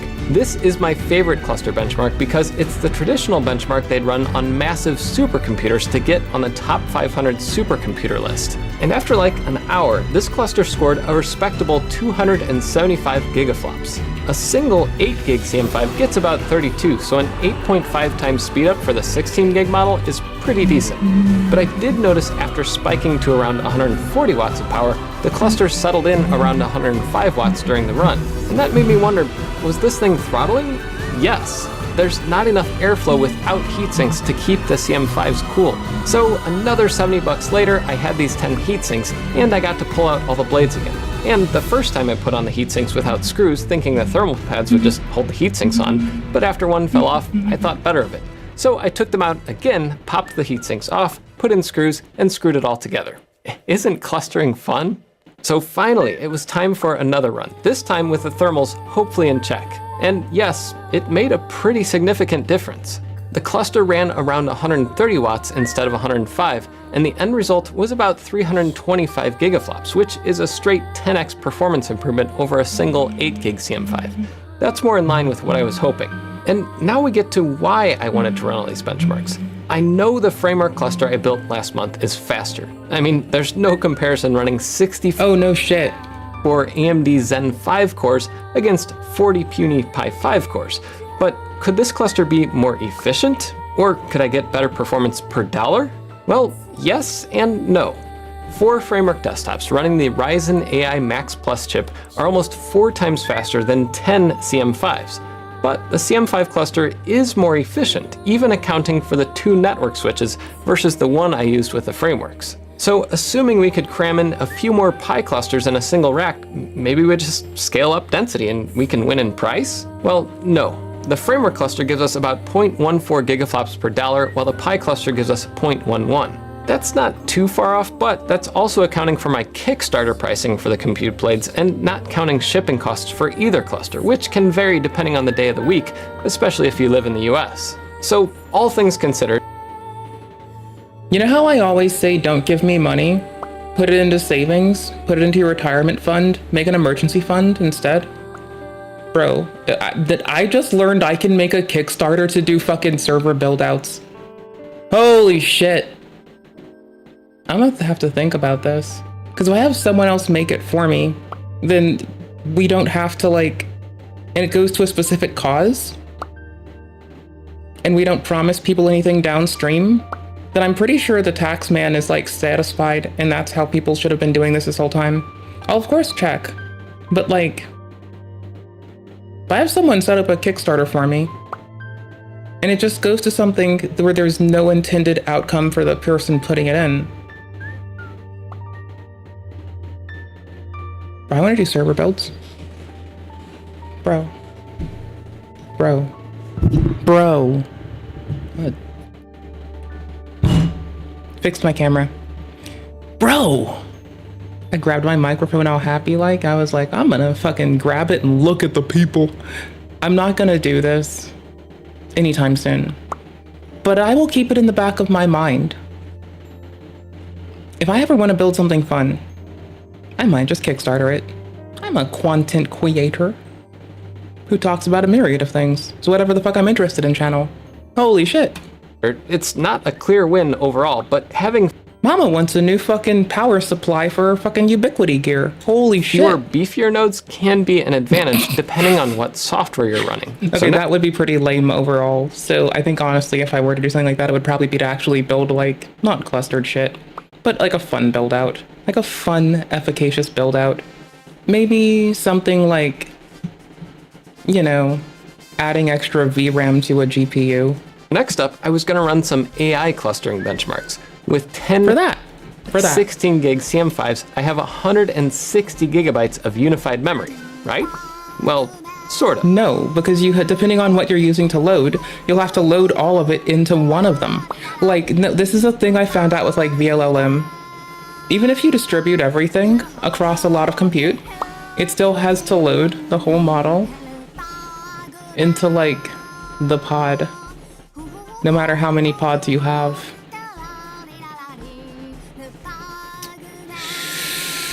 Ooh, there's no fire function for this one. The CM5 does support Vulkan. You can do hacky shit to like put disk cache on though. I mean, like things that exist, but So theoretically, you could run llama.cpp using the iGPU. But in reality, there are quirks since the Pi's Broadcom chip is a little different. And that means I could only get CPU inference working. And I mean, it works, it's just not fast. Like, one of the smallest models that might be useful is Llama 3.2 3B, and running on just one node, you can get about 6 tokens per second. That's slower than most N100 mini PCs, but one thing you can do on here is have 10 separate instances going, like if you wanted to have 10 completely private small AI models. But that's a pretty niche use. Like when we need to like levy for like moderation help and shit, like I'll just spin up local model so your data doesn't get out there. Because I was raised right. Mama didn't raise a fucking asshole. She did call me a fool. She said that God pities babies and fools, and I'm God's foolish baby. But, you know. So there's that. But like outside of that, ooh, there's a new one? That's not new. Recently updated? Really? Really? Really? Really? Okay, anyways. This is fucking humongous. Like, this is humongous bajungus. Like, this is straight up biggest titties. Like, there is no way you are happily loading fire function into a small amount of VRAM. Like, you may as well sit there and cry. Like, good night. Good fucking night. Now, I'm actually gonna possibly play with a different way to load this. Maybe, because I could do some shit. I want to try some shit. I want to try some shit, bro. I really want to try some shit. Because I was just moving things into VLLM. And I wonder how I can tune this. I'm getting away from myself. Let's move back to what we were doing and back to its case. Because I can run this as a container in Docker and I can like fucking solve for what machinery I have when I do salt shit. I already spin up one container in Docker, or I guess 2 containers. It's like the fucking SO proxy and traffic. But like, I can just drop traffic, honestly. Also, you could only run 10 at a time if all 10 nodes are working, which around this time, I also started having some reliability issues. I'm having some reliability issues with running traffic. On node 9. It kept shutting down every time I would run a benchmark. Was it a power issue? Maybe a bad solder joint? I'm not sure. I tried plugging it into different ports using different cables, but it kept flaking out. So I decided to drop it out of the cluster, and I'll try to figure out what's going on with it later. So anyway, with 9 nodes and no Vulkan, I started benchmarking AI. Wait. They said they're using Ansible, right? Hold on. Yeah, they're Ansibling it. Okay. I also do like keeping my, oh, it's so cute. It later. So anyway, with 9 to drop I've been it up on no Saltstack's cluster, asshole recently. Yeah, that's Ansible in a heartbeat. ports using different cables, but it kept flaking out. So I decided to drop it out of the cluster, and I'll try to figure out what's going on with it later. So anyway, with 9 nodes and no Vulkan, I started benchmarking AI in my Pi cluster. And to start off, I tested a fairly large model, the Llama 3.3 70 billion parameter model at Q4 quantization. Now, using llama.cpp in clustering mode, it uses a method called RPC. And the way it's implemented, well, you might already see the issue here. It goes round robin style. Basically, it takes a big model, like the 40 gigabyte model that we're testing here, and splits up layers on all the different Pis. Then it will call out to each Pi, one after the other, to process the prompt and generate a response. And that's slow. Like, it's actually going to be slower than if you just ran it on a single Pi. Of course, you can't do that, and that's why you cluster them in the first place. Since the model's 40 gigabytes, it can't run on a single compute module, and that's why we have a cluster. So it's a trade-off. And in this case, a trade-off that is very slow. Like, after a couple hours, I finally got a result for just the prompt processing. Apparently, it crashed out when it tried generating a response. But just looking at the prompt processing speed, this cluster is like 30 times slower than the framework. I reduced the number of tokens so my benchmark would run on here, and generating just 16 tokens, I got a whopping 0.28 tokens per second. Yikes. At least that's only 14 times slower than the framework cluster. I was gonna try loading up the 60 gig GPT OSS model, but I value my time. I did want to see if either EXO or distributed llama would run any better. They're more limited in what they can do, but other people with Raspberry Pis seem to get better performance with them, so I gave them both a try. First, with distributed llama, I tried running the same 70 billion parameter model, but found out there's a limit to how many nodes you can throw at it, at least with the way dllama works. I had to limit it to 8 of the blades instead of 9 or 10, and that let it load the model in. Running it that way, I got 0.85 tokens per second, which, okay, that's not horrible. It's still 5 times slower than the framework cluster, but if you're that sloth guy from Zootopia, maybe you could live with that. But EXO is supposed to be all fancy and self-aware and self-healing and stuff, so I ran it, but it had a lot of janky output just trying to download a model. That didn't inspire much confidence, but I waited for like 2 hours for it to download this tiny model, and all I got were these errors, even if I dropped down to just like 2 or 3 Pis, so I gave up on EXO. I was also going to test the Xerxes Pi blade, but I was told the prototype unit I was sent... I locked myself out of my closet server with the extra storage I use on it to store my fucking stream archivey shit. So I guess I'm re-OSing that tonight, and thank fuck I have PXE. Gonna have to drag it to the desk. That'll be fun. After stream, we're gonna have fun. I'll have 2 random servers on my desk that no one needs to even know about. Ooh, I already have Cat 6 plugged in that I can use for it. That's based. I'm gonna yank the 1 terabyte out of it. It doesn't really need it. It has a power delivery issue, so I'll put that on pause for now. I'll drop a link below where you can follow my testing progress on the Xerxes Pi. Bottom line though, this cluster's not... If I have to run a Debian fork, I like running Kali right now. Like Kali minimal. Oh, so much more fucking manageable. Never run Ubuntu. Don't need half the Kali tools. Don't need much of anything from it. But Kali minimal? Oh, it's so cozy and convenient. A powerhouse. And dollar for dollar, if you're spending over $3,000 on a compute cluster, it's not the best value. What it is efficient, quiet, and compact. So if density is important, and if you need lots of small physically separate nodes, this could actually make sense. Like, the only real-world use case besides like learning and education is for CI jobs or high-security edge deployments where you're not allowed to run multiple things on one server. That's what Unredacted Labs is building Pi clusters for. They're building Tor exit relays on blades after they found the Pi was the most efficient way to run massive amounts of nodes. If your goal is efficiency and node density, this does win, ever so slightly. But yeah, for like 99% of you watching this, this is not the cluster you're looking for. And it's interesting, 2 years ago when I ordered these blades, a company called Gateworks reached out. They were selling a souped up version of the compute blade made to an industrial spec. This G blade is around Pi 4 levels of performance on the CPU, but with 10 gig networking along with a 1 gig management interface. But it's been discontinued. It doesn't look like any blades out there are really lighting the world on fire. And like the Blade movie series, the Compute Blade is more of a cult. I was about to say, fuck, I'm gonna lose all my Docker shit that I might need, but I forgot. I did move all the Docker shit on it to the 1 terabyte already. I did that last night, freed up like 16 gigs. Classic, Holy then a shit. mainstream hit. Now, all this doom and gloom isn't to say I've gotta pull it after stream because I'm literally writing the stream storage to it. this is a bad cluster. I'm gonna see if I can get Blade 9 going again and keep this ready for testing at the studio. And it's definitely easier to maintain than the 1,050 node cluster at UC Santa Barbara, which to my knowledge is still the world's largest Pi cluster. Before I go, I just wanted to give a special thanks to everyone who supports this channel on Patreon, GitHub, YouTube memberships, and Floatplane. Please consider supporting my work there if you don't already. And until next time, I'm Jeff Geerling. I'm really glad I found Jeff Geerling. Alright, so we've left something that I find remarkably cozy and we're gonna dive into something I find a little bit cringe. Oopers, I got it early. Anyways, this is a video on Cruel World Happy Mind by Princess Mantis, and it seems like I don't know how this is gonna go, and so we're diving in. I'm gonna read it. I'm gonna read it. I'm gonna read it. I'm gonna maybe read it. What? Lol. Oh, there's a Nicholas Diorio shout out in there. Yo, Nick! Whoa, that's fine. Thanks for the $5, my man. Damn right.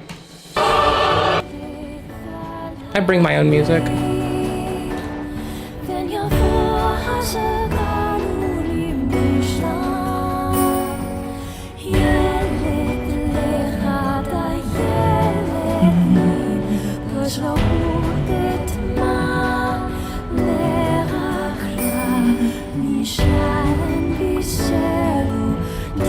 Oh hey, it's the oftentimes unmentioned Illuminati Nicholas Diorio fucking thing no one talks about. The internet has been fighting an invisible holy war. In a turn of geopolitical events that no one saw coming, YouTube's best and brightest flung themselves into a centuries-long battle that most of them were absolutely not equipped. I'm not mad about their music choice. I kind of vibe with it. The women propagating hate against other women are especially interesting. Why do they contribute to the harsh judgment of their peers? Why do they conform and how? Strange girls. Can they marry like other girls? Have children? Be happy as they are? Why were they born? These are the questions I ask myself. I need to give a think to if we're doing this or not. I'm gonna hit on AFK tent for a moment. After I let you hit this little bit of a clippity-whippity. You're not the only one who hates this boss. If this jackass would stop hitting me, I might get a chance to jump. Dude, I'm about to get racist! Oh, that's based, Joe? No, that is most certainly not based. Okay, AFK tent, when I say so. As a jail, you don't get to choose. Your mommy and your daddy and your Aunt Lily doesn't get to make your meals. I'm your aunt. I'm your grandpa. I'm the one that gets your meal prepared and make sure it gets done. The sheriff says inmates get put in isolation for things like fighting, and the burger is an added punishment. I don't need a person. I got my own. I'll be RB. Then I brush my teeth, take a tinkle. 24/7, 365. I got cuddles. I don't know. I want to like possibly play Fortnite for a little after.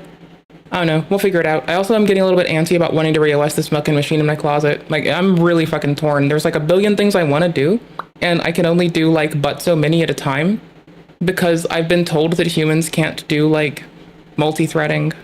And I tell those people, you're fucking wrong. You're a fucking loser. Try harder, you fucking goblin. And they don't listen to me, so I don't know what the fuck to tell you. Honestly, no one tells me that. So if they did, I'd probably tell them they're a goblin. Burb. Don't need people, they're sheeple. I got cuddles. Every single day, they're mine. I got cuddles. This little goober won't let me down. I got cuddles. Come around and get the beat down. I got cuddles. Don't talk to me, I'm fucking busy. I got cuddles. 24/7, 365. I got cuddles. I don't need a guy cause I got cuddles. Tired of the dames? Me too. I got cuddles. No heartbreak with this in my wake. I got cuddles. Smiling all day just cause you can. I got cuddles. Looking at me like I look big 'cause I got cuddles. Take those judgy eyes away 'cause I got cuddles. What the fuck are you doing, you goober? I got cuddles. Fuck your world, it's going down. I got cuddles. 24/7, 365. I got cuddles. I don't need a person. Oopie, oopie, oopie. Take those judgy eyes away, 'cause I... Earth, right? So we look at it under her fucking auspice for just a second. I'm distracted by my desire to say fuck Queen America, fuck the Golden Order, fuck the Erd Tree Federation. I'm sorry, I got occluded by fucking rage. What was I saying? Oh yeah, fuck Queen America and fuck the fucking shitty fucking whore of a man she married. He's a fucking weak bitch and he doesn't fucking stand up to her. She even felt fucking regret for her horrible fucking shit. And all he did was continue the machinations of violence under her fucking hand. Fuck Godfrey, fuck America, and fuck the Erd Tree Federation. I'm done. That's fucking all. I don't give a fuck what I was saying earlier. I forgot what it fucking was. Fuck what Vegeta was doing. I say fuck Queen America. She's just as fucking wicked as Frieza, except she, once she felt regret for it, didn't have the balls to stand and fucking do a damn thing. Like, at least if Frieza felt like, oh, I'd fucked up, Frieza might have done something to, like, change up how it was going, because Frieza thought Frieza's omnipotent. Frieza do what Frieza wants. Okay, yeah, Queen America, complete fucking shithead. Fuck her, fuck everything she does, fuck what she aspires to, fuck what she commits to, fuck how she acts, fuck her husband, fuck her fucking... Her kids are fine, like, I'm sure they're okay, like, they're not all shitheads. Like, Ronnie wants to bring fucking some degree of obscure order to the universe, fucking...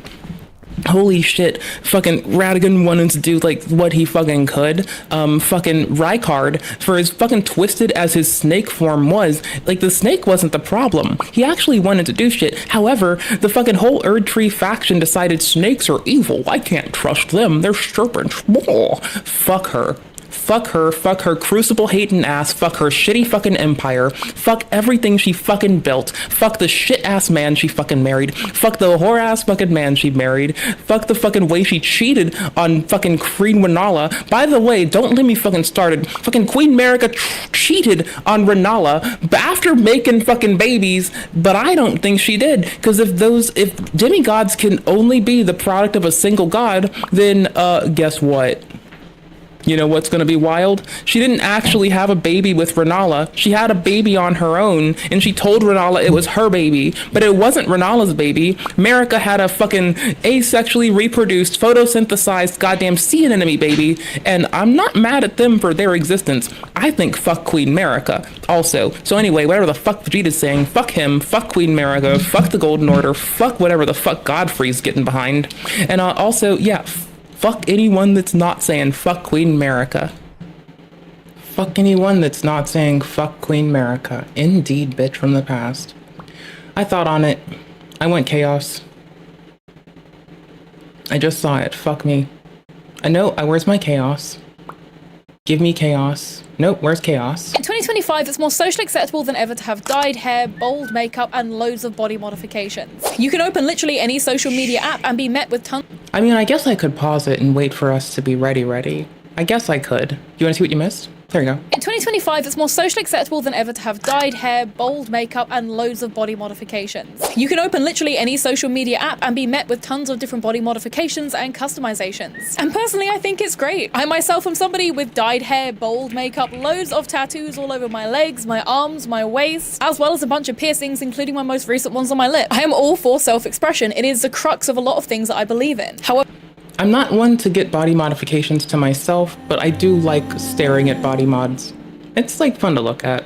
I don't even want a tattoo. But as to be expected from semi-permanent or permanent body modifications, they can often cost quite a lot of money to get done properly. After all, you're paying professionals to do a craft that they're skilled and trained in. For example, getting tooth gems safely applied can cost around £15 to £20 per gem. Obviously, it can vary depending on where you're getting it done, whether you're paying London prices, but generally it's quite affordable. Not too bad, right? Well, once the gem inevitably wears away or falls off, you'll need to get the glue removed and polished back down in order to get a new tooth gem or just remove the glue entirely. And yet suddenly you're paying £60 to £100 to get this done safely by your dentist. Something which costs significantly more than getting the tooth gems applied in the first place. The price of this temporary body modification has suddenly tripled. This is a PSA to anyone thinking about getting a tooth gem. Do not get it, okay? If I'd known that they were going to try and charge me 100 quid plus, one place tried to charge me £500. £500 to get this off. Because he was like, oh, your composite bonding is, or like, you're going to need composite bonding or something. I was like, composite who? But in a cost of living crisis, £100 or more is simply not doable for a lot of people when it comes to paying for some temporary tooth gems. But instead of taking defeat on the chin and accepting that maybe it's not a worthwhile expense, people are getting pushed other alternatives. Have humans been body modding aesthetically for tens of thousands of years? Yeah, I just like looking at them. Not one to want them, but I do like looking at them. I think they're quite pretty to look at sometimes. Like, for instance, I know this is really fucked up, but like eye tattoos. I like looking at them, but I would never get them. And if I had a child when they tried to get them, I'd cry about the ramifications. From mainstream shopping apps. Suddenly that super cute tooth gem Pinterest design that you saw can seemingly be achieved by a £5 kit that you found on Temu. Or can it? Because today we're diving into the sketchy world of DIY beauty and body modification. The availability of equipment that used to only be in the hands of trusted specialists is now a free-for-all that can be delivered to your door by Amazon Prime. And of course, the reality of what can and does happen when these unregulated items are in the hand of amateurs rather than professionals. So in the last few years, we've seen tooth gems regain some mainstream popularity. Celebs, influencers... How's your day? How you doing? How's life going? What you been up to? Ad campaigns. Decorating your teeth is in... I mean, humans do love to tinker. It is why honestly, part of the stream was me staring at fun tinkering. Not tinkling, tinkering. Like, holy fuck, y'all. I got to stare over fucking lovely fucking source code because I love to tinker myself. I got to watch Jeff Geerling like make a $3,000 Pi AI cluster because I do love tinkering. I mean, you're not wrong. You're not wrong at all. Oh, by the way, if you want to support this person, they have a channel. Going to a video for a streamer on a whim and leaving and liking and just dipping doesn't help someone's metrics, but going to their whole ass channel, finding a video that you might like, giving it a like if they earn it, that does.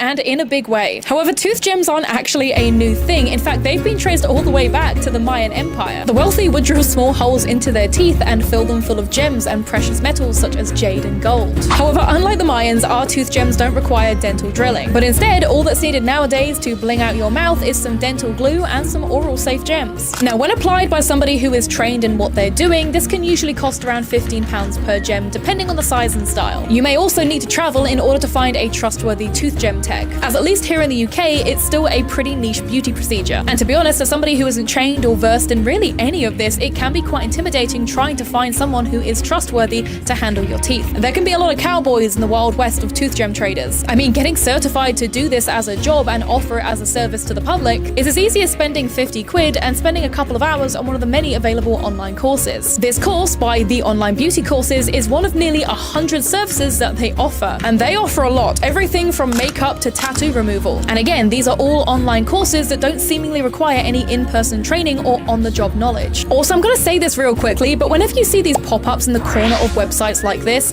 I'm just going to tell you now, as somebody who used to work with a guy that would make websites, he told me that all of these are fake. I know that might seem kind of obvious, but anytime you see this pop up on any kind of website, it's literally just there to try and incite you to buy stuff. It's kind of there to just play on your FOMO, so just be aware that Madison in North Yorkshire hasn't actually bought a tattoo removal course.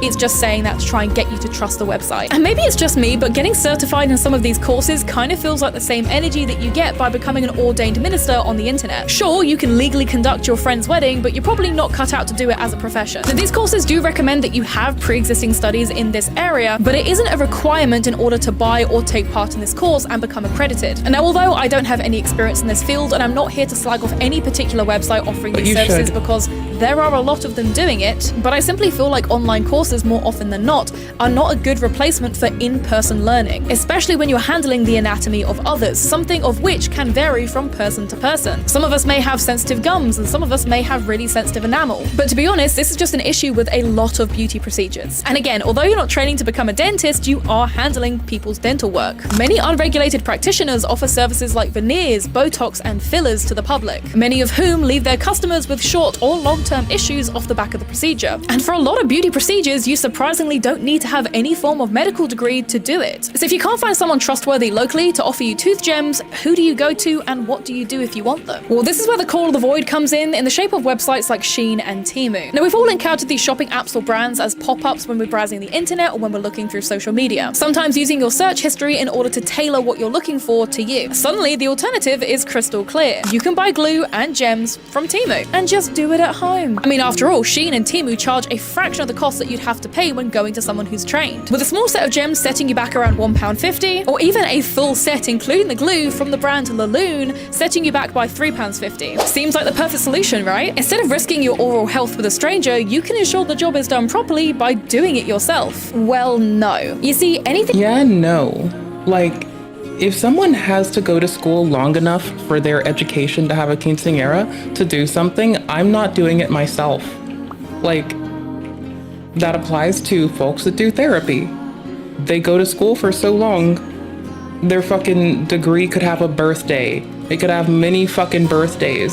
Their degree is old enough that it is almost ready to get its learner's permit. Like, what the fuck are we doing? No, brother. Ew. Icky poo-poo nasty boo-boo. Thing to do with long-term oral health is typically not cheap for a good reason. Our mouths are not just a direct pathway to our digestive system, but also to our bloodstream. What we put in our mouths needs to be designed for that purpose. Your typical braces, for example, are made of titanium alloys, allowing their long-term placement on your teeth without any erosion or rust. They also don't have an adverse reaction to the saliva that we constantly have in our mouths, meaning that we're not having any kind of chemicals going into our system because of their placement. Not to mention that anything is permanently or semi-permanently attached to our teeth needs regular care and maintenance to ensure that we're not damaging our enamel, something which can be irreparable and can cause long-term health issues if damaged. And so your alarm bells should absolutely be going off when you see that these Temu tooth gem kits are so incredibly cheap, but also mention that these gems— Oh, if they're popular, that makes it even more alarming? Because I know they're gonna be. Like, that's the sad thing. Is like, we can feel it in our bones. We don't even need to wait for the answer. We know it is. And we should be sorrowful. But alas, we're here. We move. That are meant to go on your teeth can also be used in nail art. Gems, also known as rhinestones that are typically put on your nails, are not safe to be used orally. After all, the composition and role of your nails is vastly different to that of your mouth. Gemstones that are used on your nails can contain acrylic, lead, glass, and resin, as well as other chemicals that are safe to have on your nails but are not safe to have in your mouth. I mean, we've all seen that video of some nail glue burning a hole in somebody's carpet, right? What do you think would happen if that same glue was in contact with your tooth enamel, your gums, or your soft tissue? And outside of these unregulated kits just existing and festering online, they are a real risk to the people using them. Typically, people on a lower budget or people who are younger. I'm concerned to see influencers and adults making DIY tutorials on how to do tooth gems at home, with no comprehension or thought put towards the harm that they can inflict on themselves or to others. And although TikTok has become a social media that absolutely has every kind of demographic on it, it is still an application heavily saturated by younger viewers and just kids. And as we all know, young people can be fairly notorious for not fact-checking or looking into the ramifications of things that they emulate that they've seen online.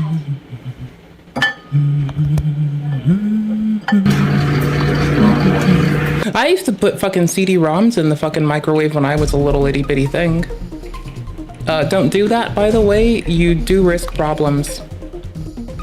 Do I have regrets? I should. I really should. I really fucking should. Do I? I'll get back to you on that. But should I? I do as I please. How bad did I do? How much of a oh my gosh.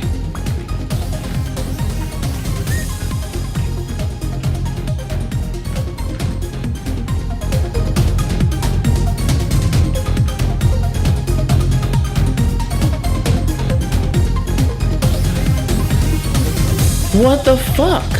That is bananas.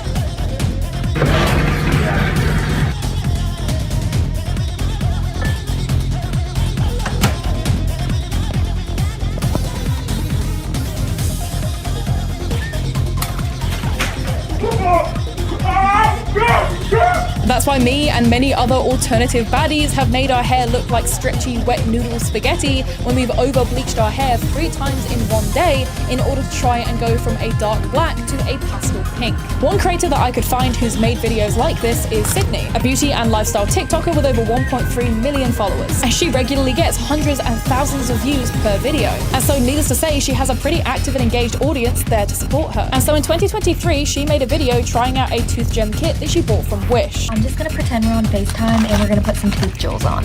Literally got this set on Wish for $2.85. I linked it in my bio, but I haven't used it, so let's give it a go. Hang on. Alright, so we got all the little components. We got a nail Bad play. glue, Horrible glue, play. eye glue, Fucking garbage gamer. rhinestone glue. Atrocious. Egregious. We got some little cotton things, and these are gonna like help your tooth not get wet. I've watched videos doing this, so I know. We got a little pencil, I believe, to like mark where the rhinestone goes. A little light to like help it go on, and then the rhinestones themselves. Okay, compared to other tooth kits I've seen, this is a lot of rhinestones for $2.85, so either way, I'm gonna love this. Okay, so I want to put it on this tooth and this tooth, so I'm gonna take a paper towel and dry it, and I'm gonna do one side at a time. This is not attractive, but I put the Q-tip thing in. Okay, I'm gonna take the glue, sorry glue I love, and add it to the little rhinestone. I also added it to my teeth, so let's hold this for like 2 minutes. Okay, I am obsessed. I think it's so cute. I could feel it slipping a little bit, so I'm gonna go in with some eyelash glue. Same thing, but with eyelash glue. What it's looking like, I think it's so cute. The eyelash glue definitely looks a lot better, but if you do these yourself, drop what glue you use, because I need something that will like hold it longer. But I will say, all in all, if you just want like a daily little tooth gem, I think it's a great deal because you get the, you don't get that. You get the rhinestones, you get a little flashlight, you get all the... Sorry, I had to hit my desk for my camera to work. It's not like I'd moved much.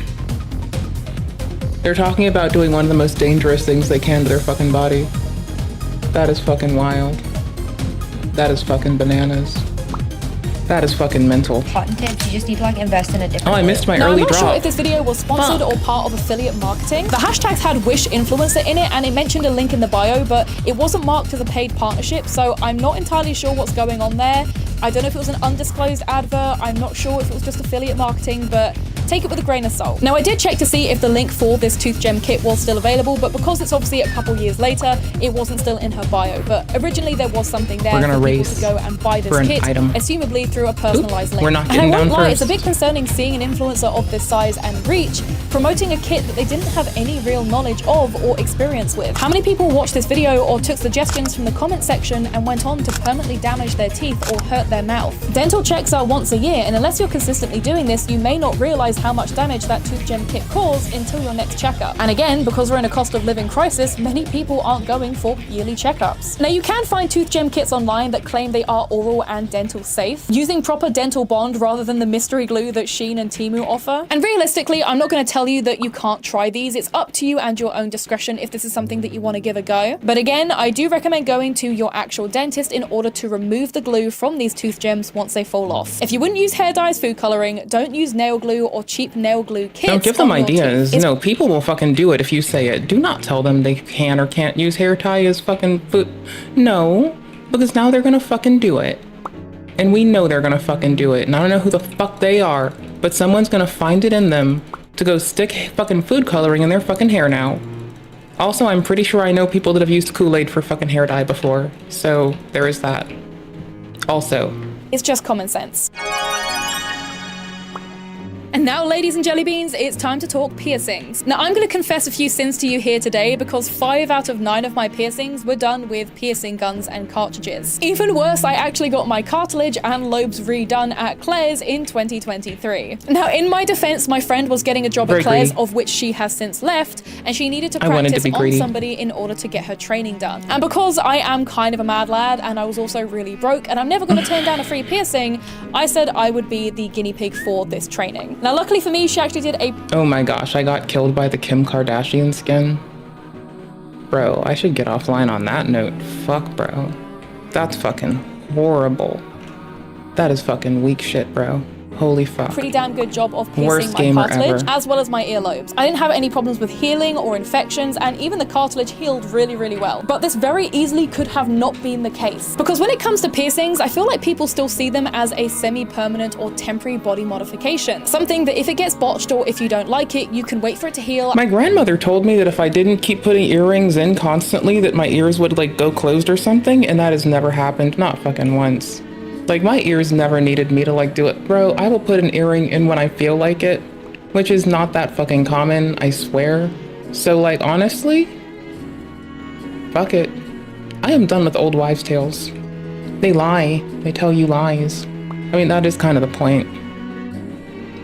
And this is why I read books. And try again. And to some extent, that's kind of true. I mean, we all saw the iconic scene from Parent Trap where Lindsay Lohan pierced her ears with a hot needle and an apple. So many girls I knew growing up actually replicated this exact technique when doing their own ears. However, piercings are not as simple as you think, and there is a reason why training needs to be given and certification is necessary when it comes to offering this service to the public. So why is it that the average Joe is able to go online and buy this stuff from AliExpress, Amazon, Shein, Temu, Wish, and more? Hell, even when I was in Japan, every single Don Quixote that I went into, even the more local, smaller ones, actually had a whole area dedicated to self-piercing, none of which was covered up or seemingly age-restricted. Now, to be fair, these disposable ear-piercing cartridges are not the worst thing in the world when used on your earlobes. Again, DIYing your piercings is fairly commonplace in alternative subcultures. The issue is, the average person is nowhere near as hygienic or thoughtful about their anatomy as a trained professional. They will make errors that most professionals simply won't make. Whether it be reusing cartridges or needles, using the wrong equipment on different parts of the body, not marking the piercing out safely, or again, just a lack of basic hygiene. For example, piercing guns and cartridges should never be used on your ear cartilage, because the force of this impact can cause your cartilage to shatter. Kind of think of it as a tempered glass screen protector for your phone. It's usually quite strong and flexible, but if you Okay, that is honestly one of the most astonishing analogies that I've heard brought up, like, to our contemporaries.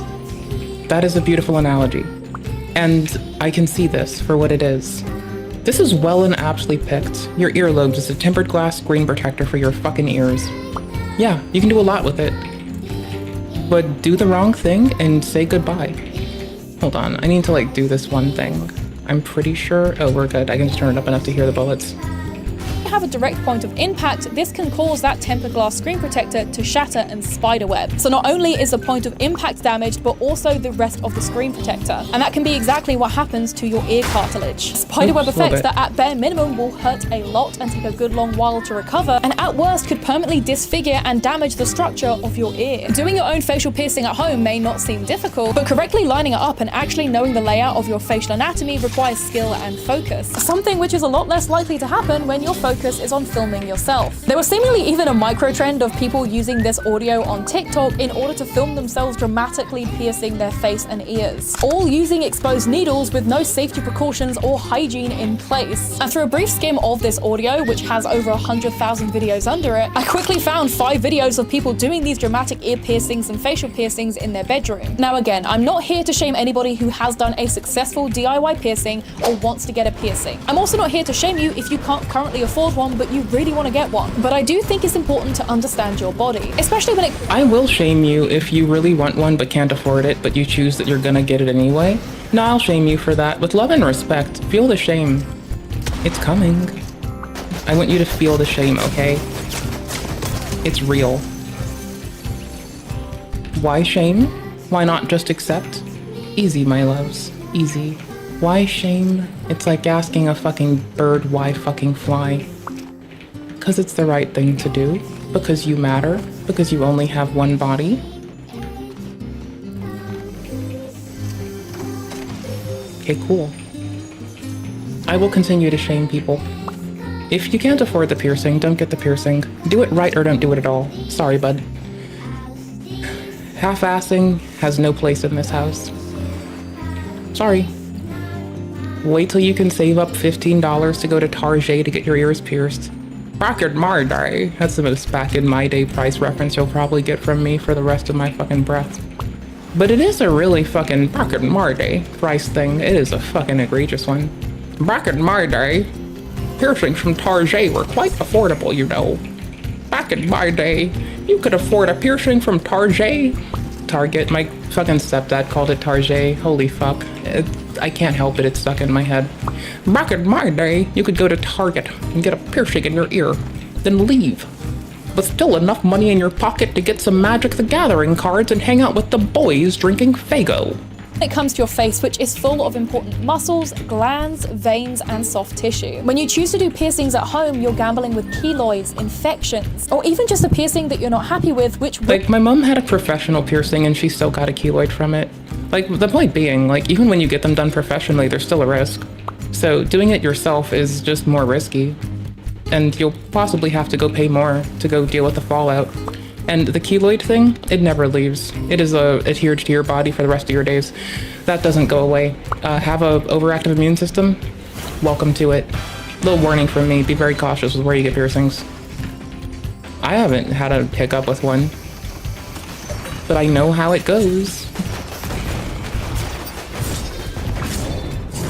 will leave a permanent mark regardless of if it heals. However, if you do insist on doing these homebrew piercings, then at bare minimum make sure that you're watching videos on how to properly sanitize yourself and your equipment before engaging in any kind of piercing, as well as just the basics of anatomy and making sure that you're being safe. The last thing you want to accidentally do when giving yourself an eyebrow piercing is also snag your eyelid.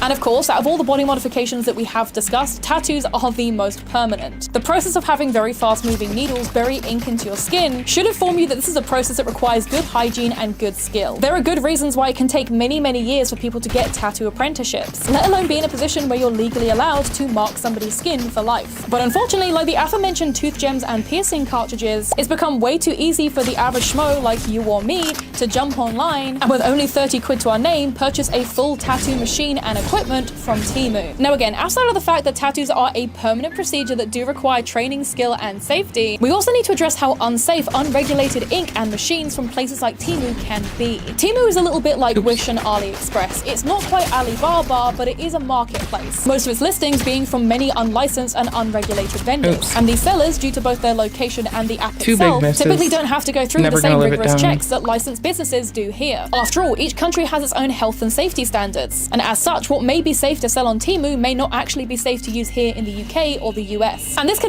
more than 2 misses, but 2 really big critical ones that I will never live down. Absolutely be the case with any machine or ink that enters your body. Even trusted big giant Amazon isn't safe from unregulated and unlicensed ink. Some of these available kits only come with practice ink, which is not intended for real human skin, but often— Oh my gosh, I was gonna learn how to give tattoos. Again, I never want one, but I still like interesting things, and how to give them seems interesting to me. So I was like right at the cusp of like learning how the fuck to give them.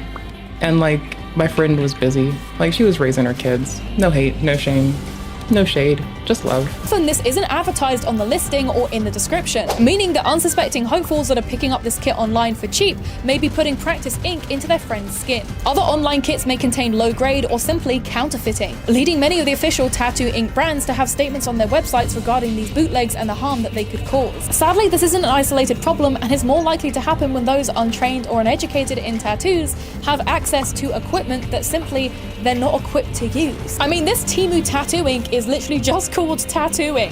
Oh, lovely. White wine. Never seen a wine actually called white wine before. The cost of using dodgy ink or machinery can be anything from a patchy tattoo that real artists are hesitant to cover up due to the ink used or the condition of the skin, or at worst— Yeah, cause like if they go cover up some shit that was done so fucking poorly, they can put themselves at risk too if you just report back like shit. Yeah. Honestly, you'll find this about with, like, they covered it with dentistry earlier. Like, it's gonna continue happening.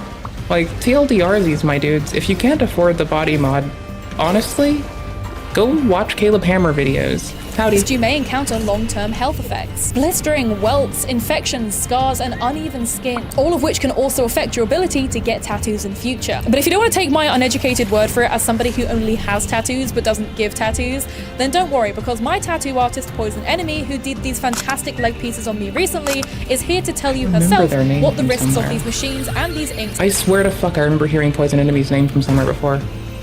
Fucking sick. Shout out to Poison Enemy. Keep it going. Hi guys, hi Addy. Thank you so much for asking me to come and talk about this.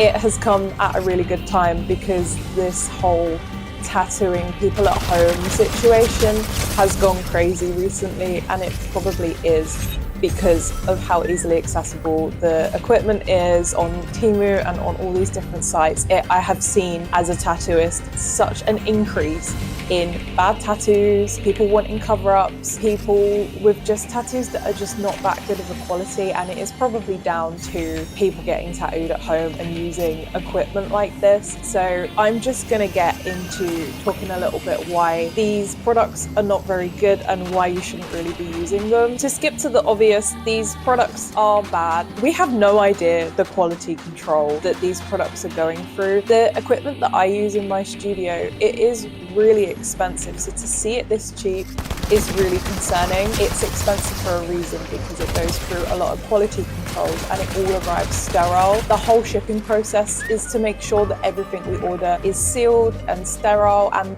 the way they make it as well is sterile, and sterile is a really hard thing to achieve.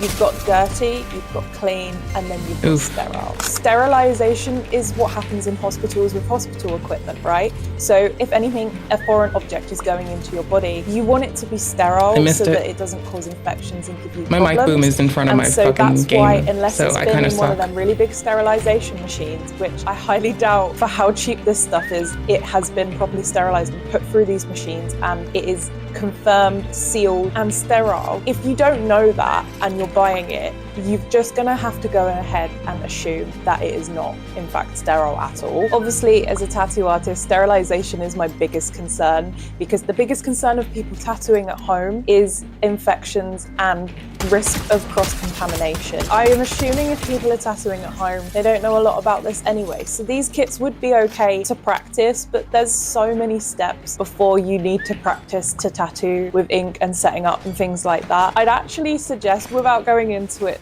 too much because this is not the topic of this video, but if you're learning to tattoo, there are hygiene courses you can do. The World Health Organization has a bloodborne WHO, shout out. Tattoo Smarter has made a tattoo specific bloodborne pathogen and hygiene course that you can do. There's a lot of steps that happen before picking up a tattoo machine and trying to learn how to use it, because if you do that first without learning all of the hygiene, you're going to pick up bad habits just practicing at home. So if you are getting these kits and you say, you know, it's fine, I'm not putting them in skin, it doesn't actually matter, because the cross-contamination and the risk of that product becoming no longer sterile could be within the use of you using it in the first place, even if that is on practice. So I guess what I'm trying to say, and to conclude here, this ink that you're buying off of these places, it's not going to be clean and it's not going to be sterile, and there are steps that come before practicing how to use a machine in order to learn how to tattoo, because learning how to tattoo, the bare minimum and the base of what you should be learning is about the hygiene, and these inks are not hygienic, so even just starting that way, you're just off to a bad start anyway. Now, if you've been tattooed by someone with this ink, don't panic. If you are a bit of a health anxious person like I am, let me just quickly tell you that the body is very clever. We are built to discard of things that are not helpful for us. Our bodies are trained to flush out things that shouldn't be there, things that are causing infection. Do not worry. Worst case scenario, if this has already happened, I'm just going to put a PSA out there, our bodies will get rid of it. But obviously what happens to that tattoo is, along with that bad bacteria, the ink will be taken as well, because it's not built nor structured to be in skin in the first place. So chances are your body's going to flush it out, the tattoo's going to look really, really bad, but thanks to our bodies, it's no longer in there. That being said, please don't take that as, oh, it's fine, it's safe, my body will deal with it, because the tattoo that you will be left with afterwards will be so patchy and nasty and scabby, and if you do get infections, even worse. So don't think that because your body is there for you that you should just use it anyway or use it in practice skin. It's just not a realistic representation of how actual tattooing works in skin, where the fuck fake are the skin, targets? any of the above. It just does not replicate what we use. Not to mention the body. I've like legitimately never even looked for the targets to shoot, so I'm more clueless than fucking Majin Buu. Like when Evil Boo is still locked inside. You know, it's like a mess. bottles look like little things of hot sauce. Ours don't look like that. If you've ever been to a tattoo studio, the bottles, they don't look like hot sauce with miscellaneous names on them. Don't use them, please. It gives me so much anxiety. It's not safe. The reason that tattoos are so expensive is because all of our equipment goes through mega amounts of sterilization process, quality control, making sure that everything is clean. Day's good. Hope you're well. How are you? And at the best standard before it touches your body. We need to look after our bodies. It's not just a silly tattoo. It's forever. Be smart. Something that I heard once that I feel really rings true when it comes to these kind of modifications is that if you can't afford to get the procedure done, you can't afford the medical bills if it goes wrong. I've been bitching about this whole fucking time. I feel vindicated. Yeah, if you can't afford the fucking piercing, sorry bud, don't get it. Can't afford the body mod, sorry bud, don't get it. Exactly, bro. Holy fucking shit, I feel so vindicated right now. I feel so vindicated. Vindicated? Yeah, it's like when your two uncles that are both like vindicated and gay decide to like tell you that they feel vindicated. What the fuck? Vindicated? The fuck is wrong with me? Bro, this is my mother tongue. I'm supposed to be speaking this by default. The fuck is wrong with me?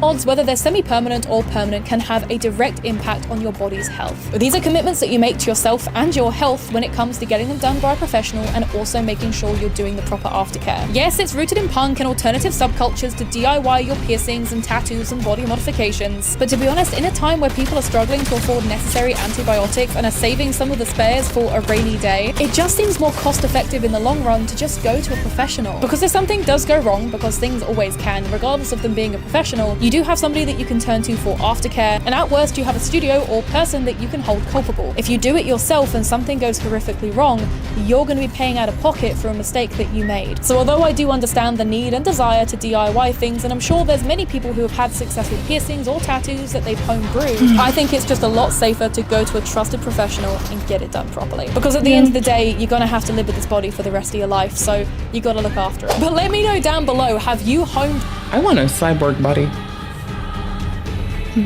I have no idea how that would come about, but I'm just saying what I want. Why, you might ask? Because I grew up watching Ghost in the Shell and I want fingies that split apart so I can type faster. Brewed your own piercings or tattoos before? Were you somebody in school who gave yourself a belly button piercing or a nose ring? Have you had a negative experience when it comes to DIYing your own piercings or tattoos? Or have you had a negative experience with going to a professional? And of course, let me know down below, would you use a Temu tattoo kit? Actually, maybe don't answer that. I want to say a big thank you once again to my friend and tattoo artist Poison Enemy, who sent over the footage to use in this video. And I'm also just going to say, if you want to get cute tattoos here in the UK, you want to get a custom anime piece like the ones I got, go and hit up Poison Enemy. She is a fantastic artist. Another big thank you that I want to give is hitting 100,000 here on YouTube. That was quick. That was unexpected. You guys have been giving me so much support and love on my videos. I was seriously not expecting to be getting the viewership that I've had on any of my videos. So I am incredibly grateful for hitting 100K, but also all the love and support I've received on my YouTube. And again, the easiest and cheapest way of supporting what I do is literally just watching the video and dropping a comment down below. But I am thinking of opening up a Patreon with exclusive content and also if you want to see more of their content, go to their whole motherfucking channel, find a whole ass video you want to watch, and give them a like and a sub if they earn it. Watch the whole damn thing. If you go there for a second on the whim of a streamer, and all you do is like and dip, then they don't even get, even if you have an ad blocker, it doesn't convince the YouTubes to incentivize sending people there, because then they can't make ad money prospectively. So don't think of you. Think about the prospective ad dollars for YouTube as the platform. Cursed, and you're gonna see why in a minute, but let's start from the top. So the hairband that you can see on the top of my head is from AC/DC Rag. I think it was only like 10-15 pounds. It's super comfy and it actually stays on really well. So if you do like headbands, I definitely recommend it. Again, we've just kind of gone for some basic casual makeup. Let me know what you think. I think it looks pretty cute. Now I actually don't know the brand of this blouse because it came as part of a bundle from somebody who was selling a bunch of Mars skirts in Japan. So I don't know if it is an older Mars item, if it's from another brand like Measuretti, I don't know. This bow is actually from an old blouse that I got like 5 years ago now, I think, that I've literally just repurposed many times over. I used it in my Ame-chan cosplay this past weekend, and it's just a nice little bow to attach to any outfit, and it's actually really good quality. Now, here is why this outfit is cursed, and I actually feel like it's kind of funny because I've seen a debate going on online regarding Jirai K and jeans. And I don't think I'm wearing anything really dry K. I wouldn't count this outfit as dry K. I know they wouldn't. But I unintentionally, for comfort's sake, I'm kind of wearing jeans. I'm wearing my combat trousers again. I'm not trying to make a statement. I'm literally just wearing my cargos because they're comfy. Because realistically, you don't see my bottom half while I'm filming, so I may as well just wear something comfy on the bottom. I mean, I was gonna wear PJ bottoms, but I thought I may as well wear something a little bit better because I knew I was gonna do an outfit check, but I realized I'm unintentionally leaning in. I'm unintentionally leaning into a debate that I don't care about. But yeah, cargos with the blouse, terrible combination. So this is direct evidence that Nick Shirley is a liar. As I said before, the media is the enemy of the people. Well, I saw this on Fox News earlier directly. All right. I like to laugh at people, inclusive of them. That comes out mean. I'm sticking to it. That should come out mean. Maybe they shouldn't be so clownable. L-rip. Alright, what's the homepage of YouTube have for STD? Give me a moment, please, my dudes. I'm currently making sure that I don't have something I can just hunt. Like, you know. Fuck me! I was doubtful of myself, and I really did fuck that.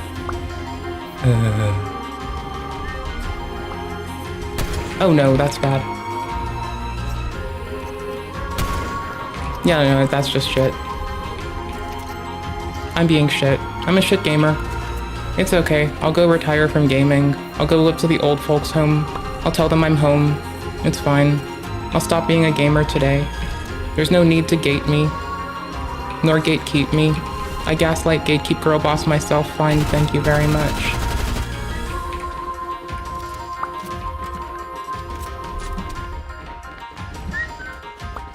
No, I'm waiting for something else. I'm gonna go stare on it.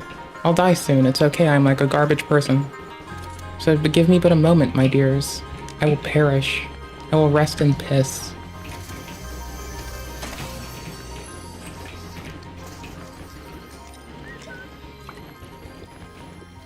Yeah, you do that.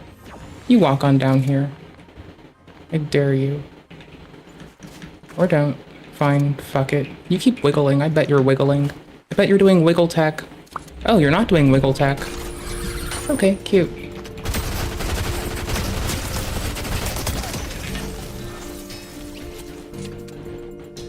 I thought they were doing wiggle tech. I thought I was playing Elden Ring. Holy shit, bro. That's bananas. I'm not playing Elden Ring right now? You fucking for real? It's wild. Is this not Elden? Y'all, I don't think I'm playing Elden Ring anymore. That's weird. I was doing wiggle tech like I was playing Elden. Huh. Strange. Obscure. Wild. You have anything else for me? Yeah, fine. I'm gonna lose as soon as I pay for you, so may as well.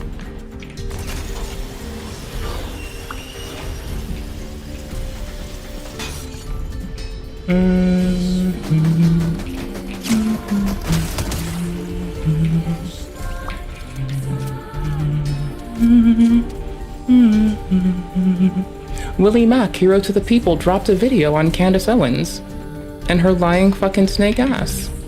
That sounds cozy, huh? I think that sounds quite cozy.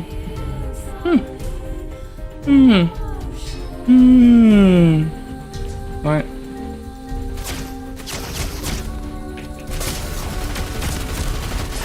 Nope. Oh, they noticed. I thought I was being clever. Okay, give me a second. We're not gonna be on terribly much longer anyways, so I guess we're gonna fucking chill ourselves out to Willy Mac. Hero to the people, Willy Mac. New video just dropped. I'm a small streamer, I can get away with same-day reacts. This is the internet, I've accepted— No, it's not. This is real life. That nothing Liar. is sacred and that everything is going to be debated. I'm certainly not the joke police, but Candice Owens, who has marketed herself as Oh yeah, fuck that bitch. She dresses pretty, but I mean, that's about all she's got going for her, is she dresses pretty. Like, once you take that away from her, or you include the fucking reprehensible shit that she says, I mean, she's back to fucking garbage town. Bro, she's been trying to accuse all of TPUSA, including Mr. Kirk's wife, Mrs. Kirk, of like conspiring against him. Like, she has been trying to blame everything. Bro, if Candice Owens wakes up in the morning and her husband has morning breath, she'll be like, the Jews gave my husband morning breath. What the fuck is wrong with you, bitch? Holy fuck. Charlie Kirk's best friend has done nothing but grifted his murder. Within 24 hours after he passed away, she posted, "To my friend Charlie Kirk," and she'd end the video saying she feels hurt. A lot of pain right now, and I love you, Charlie, and you know. She disregards everything that this, bro, she disregards everything. Every fucking thing, bro. Everything that Erica Kirk has asked her to do. Every fucking thing, she disregards it. She is such a fucking hellbrand. She is absolutely fucking trash. Yeah, I'll see you when I'll see you. I love you very much. This went on to be her most popular live stream ever. This will lead to the next 3 months being full of nonsense. Like, grifting like no tomorrow, bro. Grifting like a fucking true one. Grifting like the realist, my dude. Holy fuck. It's a pretty gun skin. Stop live streams coming up with basic. Me mentioning the pretty gun skin seems remarkably tasteless right now, honestly. I don't like myself anymore. This conspiracy theories about who killed Charlie. First it was that people at Charlie Kirk's own company Turning Point betrayed him. Like I alluded to last week, and you know, it's Willy Mac. I can just shut up. He's gonna be the one. I'm not gonna shut up, but he is gonna bring like, he is the most likely person to bring new shit we don't even know. Like, honest to Bobness, Willy for the win, bro. Which I will double down on now. I believe that people within that company betrayed Charlie. Now, what's your evidence of this? Well, it's that she saw it in a... Oh, yeah, it is. Oh my fuck, dream. I'm serious. It's that fucking stupid. I similarly, like I just said, had a vivid dream. She's been talking to Mr. Kirk in her dreams. And thusly, she feels it appropriate for her to blame she's trying to assign more collective guilt to Jewish people as if that hasn't happened too fucking much already. This weekend. Holy shit. And Charlie came to me and he told me that he was betrayed. And so for me, you don't have to believe that, but I do believe that. It was the immediate sense I got actually, and I don't know who exactly it is that betrayed him, but I also felt in the dream that it is soon going to be revealed, that it's actually inevitable that it is going to be revealed, that there is nothing and no one that is going to stop the truth from coming out, and it is going to have international consequences. Take that to the bank. Quote me on it. Bro, it would have been a lot easier if she let into it, not trying to tell her how to grift. Clearly, I want her to fail at her grift. First landing, you! But she had an easier time saying it was Mr. Putin than like trying to collective guilt all the Jewish hobies, all the Hebrew homies, bro. I like alliteration, you can't take it away from me. It would have been easier. It would have been much easier, honestly. It would have been like fucking razzdazzle easy.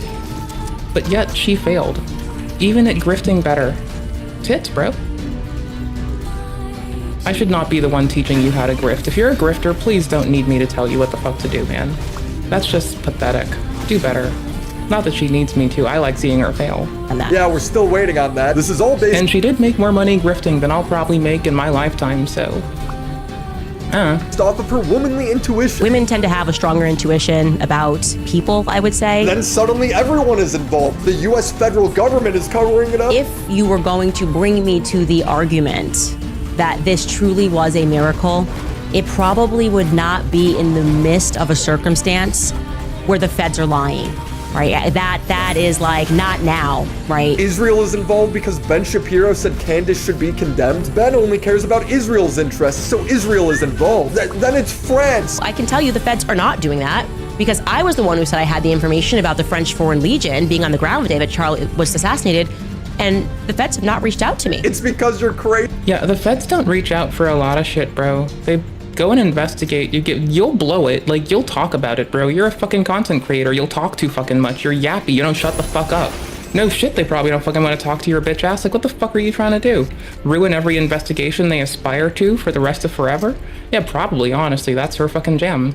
But, like, why the fuck would you talk to her? Like, if you were doing an investigation, would you rather talk to the fucking leaky-ass sieve Miss Candice Owens over here, or would you rather keep your fucking lips closed and not fucking ruin it for everybody involved? I'd probably go with keep your fucking little trap shut and don't fucking talk about shit. She's a fucking no, bro, she is like OPSEC poison. If you think there's operational security in any endeavor you're committing, anything you are gonna do, and you involve Miss Candice Owens, you are fucking yourself. You are irreproachably fucking yourself. Sorry, you're not irreproachable. You're reproachable. Sorry. My brain just broke. Candice Owens' brain, it happens to the best of us. It's like snark brain, but it makes it worse. It actually just subtracts everything you have in vocabulary and vernacular and replaces it with bullshit and goblin talk. Crazy. She blames France partially because she thinks the first lady has a penis. And I think you Brigitte did that. Macron has a penis. I really want you to know Brigitte that. Macron does Here's the not thing, have a important. penis. Brigitte Macron has a penis. No, she doesn't. She thinks she's... I kind of wish that this is when we got the Pierce Morgan, she doesn't have a penis, I've eaten out her pussy. But, you know, I'm on the other hand kind of glad we didn't get, like, a further divergence from, like, you know, civilized society. At least he puts on the veneer of being civilized. I'll take it. She's the main character. She's like, I found Egyptian planes. Isn't it suspicious the government is agreeing? No, because Egypt and Israel are butted together. Egypt used to have fucking ownership over what we consider Gaza these days. They bequeathed it upon Israel because they were like, no, these people are doing terrorist attacks. I gotta get them out. And then Egypt rose up a fucking wall to keep people out. No, it's like literally next door. You catty corner that shit. It is like not even that fucking far. Oh, tits. How do I make you come to where I want you? Fuck me.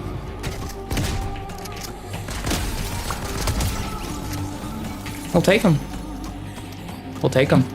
Reaching out to me about this? As soon as some podcaster was like, hey, I found Egyptian planes and they're being kind of shady, I would be like, whoa, that is weird. What's up with these Egyptian planes? It's like, wow. They're literally butted up against each other, bro. Like, do you ever look at a fucking map, you fucking ignoramus shit slime? What the fuck, bro? Bro, at least play some Terra Invicta before you talk about geopolitics. It'll remind you where the fuck do you... You will be the fastest ever at finding so many important places for fucking boost. Just want to go to space, man. Just want to go to space. Oh my gosh, I need to pick up Terra Invicta again. I've decided whenever I want to sit down and listen to the teachings of the Abrahamic peoples, I'll pop up in Terra Invicta and shut my whore ass up for at least 5 minutes.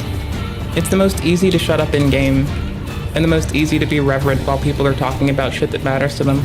It's such a good game. I'm like, holy fuck, where the fuck is this bullet coming from? I'm gonna kill him.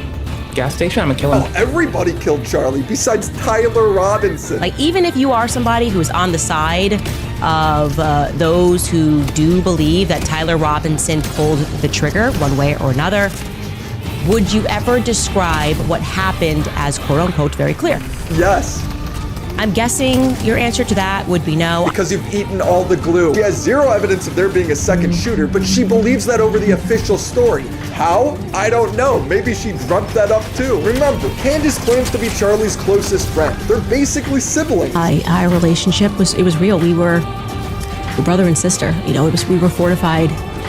Our relationship was forged in fire, the fire of politics. I knew him. I knew Charlie, the real. My relationship with one of my best friends was forged in the fire of playing video games together while a bunch of creepy ass dudes did some creepy ass dude shit. And I think that's way fucking tighter, honestly. I would say that we're thick as thieves. I would say that person and I are like so fucking close. It's like fucking bananas. We are so fucking tight, bro. If you came between one of us to this fucking date, we would not let it stand. Anyone gets in her way or mine, the other one's gonna fucking rise up. You wanna fucking start a fucking massive fucking thing you can't get out of? Yeah, fuck with her and I'll start it. Fuck with me and she'll start it. It's my bestie. Love her. Love her dearly. She's my fucking bestie, bro. Love that gal. Oodles. She's the homie. Isn't a fucking thing I wouldn't do for her bitch ass. Not to be rude and call her a bitch ass, but I mean, that's my fucking girl, dude. Like, I will call her a bitch ass. I love her dearly. She's my bestie. The fuck do you expect from me? Oh, Charlie. But since she's used his death to tear down Charlie's political party, his company, his friends. Do you believe Mikey McCoy had any prior knowledge of Charlie's murder? Mikey's behavior is weird on that day. And now his widowed wife. None of us are involved in my husband's murder. Turning Point USA, myself. That doesn't work for me. It doesn't work for me, and it shouldn't work for you. She implies that she was worried about getting poisoned in her meeting with Erica Kirk. She took her own fucking water, bro. I did not know if they were going to be open. I didn't know what Erica's energy was going to be like, if it was going to be more of an argument. if there was going to be legal threats. You guys were telling me not to drink water, so I didn't drink water. Well, I brought my own water, but I didn't drink that water too. She has ridden this conspiracy to being the #1 podcaster some weeks above Joe Rogan. She streams to over 300,000 people some days. Hassan is the second biggest political streamer, streaming to about 20,000 people, peaking at 45K last month. She is 10xing the next streamer in her genre, but it's because her streams are so exciting. She's talking about how France is trying to kill her. The f***ing government of France. It feels especially urgent, right? Don't you feel a sense of urgency right now in the wake of me having learned that France apparently paid for my assassination? She never elaborates on this. Somebody gave away their position. They cracked a shot off at me. Cute, huh? There they are.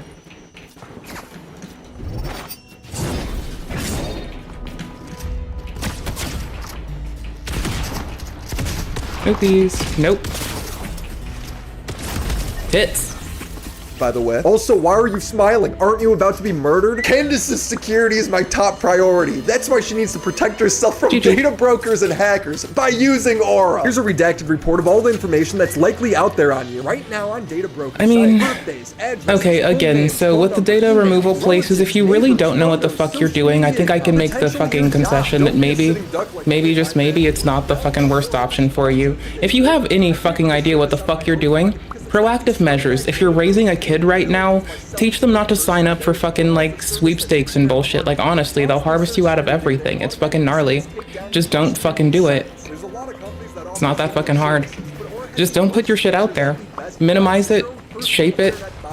Like, it's a lot harder to fuck with you if you don't leave it to begin with. And how do you prevent that? Not entirely everywhere, but you can just search yourself with the minimalization of it so you have less to fucking do. And then you just remove it your fucking self. Now, I only mention that because the companies that provide these services do keep a database. Some of them have what some have called questionable ownership. I personally think it's kind of moot, but the point being, my duders, with the computers, that they might get popped. Everything gets hacked sometime. It's all fucky. So if you think you're safe, you're not. Never were, never have been. Her conspiracy theories have zero logic, zero consistency. How would the current court case and the jury pool be impacted if you answered about why these Egyptian planes, why it's a... Bro, it's an Egyptian plane. Bro, play some Terra Invicta. Israel and Egypt are literally right against each other. Why the fuck do you think that Mr. Netanyahu's cabinet is always like, oh, it's fucking, oh, Egypt? The fuck do you think is going on? Is she like so fucking piss blasted that she doesn't look at maps herself? Or does she like genuinely think that no one else does?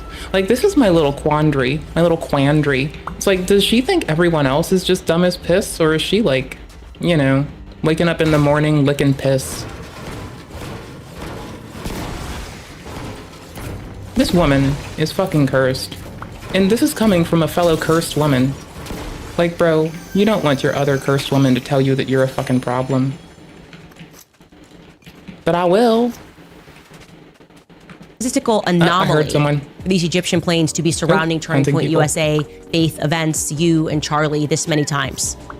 How would that impact? And again, I'm a gut player. It's common sense, so... She's a gut player, common sense? No, she's the furthest fucking thing from that. But anyways, how are y'all doing today? I mean, it's really hard. Like, even the bitch that does not like bragging on people for their perceived intelligence is just constantly ready to take a fucking dookie on Candice Owens and her bullshit. Like, it's impossible to not, dude. Like, holy fuck. And it's not because it's like easy to punch down. It's because it's hard to not fucking call a spade a spade. She is fucking tragically fucking lost. Like, everything fucking about her, the way she wakes up in the morning to the way she pisses herself before she goes to fucking bed. Holy fuck, my dude. Like, and I put up with a lot of bullshit. I know ignorant as piss bitches, and I get along with them just fine. What the fuck is up with this absolute fucking troglodyte and whore? But her husband needs a refund. Whatever the dowry was, he needs his money back. This is not worth it. Forgive me for not being elite enough and educated enough and expert enough to understand how it would impact things. Explain it to me like I'm not a legal expert, you know? Like I don't trust legal experts. I think they're all full of shit. How is anything she said there common sense? It's literally the opposite of common sense. She's explaining an international operation to kill a YouTuber. She's always going on about these Egyptian planes, but she never posts evidence of anything. Actually, frankly, just pissing me off. So I became locked in on these Egyptian planes because that's how I am, okay? You keep pushing me and keep... She's locked the fuck in. She shits her pants. Pushing me, I will become an expert on these planes. I'll learn how to build an Egyptian plane. The reality is... I mean, you probably just pay the same contractors with all your money you made off of grifting off from Mr. Kirk's assassination, honestly. Like, she can probably afford a plane. She's taken so much money out of the hands of a family that have let her put it to use themselves. Like, holy fuck, bro. She has plane money. She's made millions off of this to this point. She got outed by Mrs. Kirk. W. Absolute dubs. What the fuck was up here? And why do I want it so bad? Oh. I regret this. What a worthless crawl. Ew.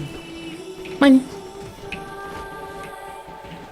As I said, tomorrow I will show you how these planes tie back to Israel. She never got around to this. I know, hard to imagine. It's gotten to the point where even Alex Jones is... It's not hard to imagine. Just a bit difficult. Not very hard, though. Just a teeny bit difficult. Trop difficile. Just a little bit, not a lot. She'll circle back. Who the fuck are you? Calling her a baseless conspiracy theorist. Dealing with Candice Owens. Fuck me. Just as soon as the whole Egyptian plane thing gets debunked with all the facts, now she's moved to something else, and I'm really worried about her. I'm worried about her and her mind, but her latest source and what she's done, implicating the U.S. military, and all this other stuff is just so damaging. When you go investigate it, it's so crazy. And just like with the Egyptian plane, she says she has the metadata, then publish it. And when she did publish it, and it got fact-checked, it wasn't accurate. The closest thing I could find to her proof about these Egyptian planes is when she posted the flight logs in a tweet saying Tyler Robinson must have some powerful friends, implying that the people on this plane collaborated with Tyler Robinson to do it, but her only proof is that a plane flew out of an airport that day. At this point, why stop at blaming just that plane? Blame every plane to take off from the airport that day. We have reached peak schizophrenia. She also claims that this plane's first visit to America was on... The schizophrenic homies are actually way better at taking care of themselves and not being a burden to society than she is. All they have to do is stay on their meds, take care of themselves, have healthy habits.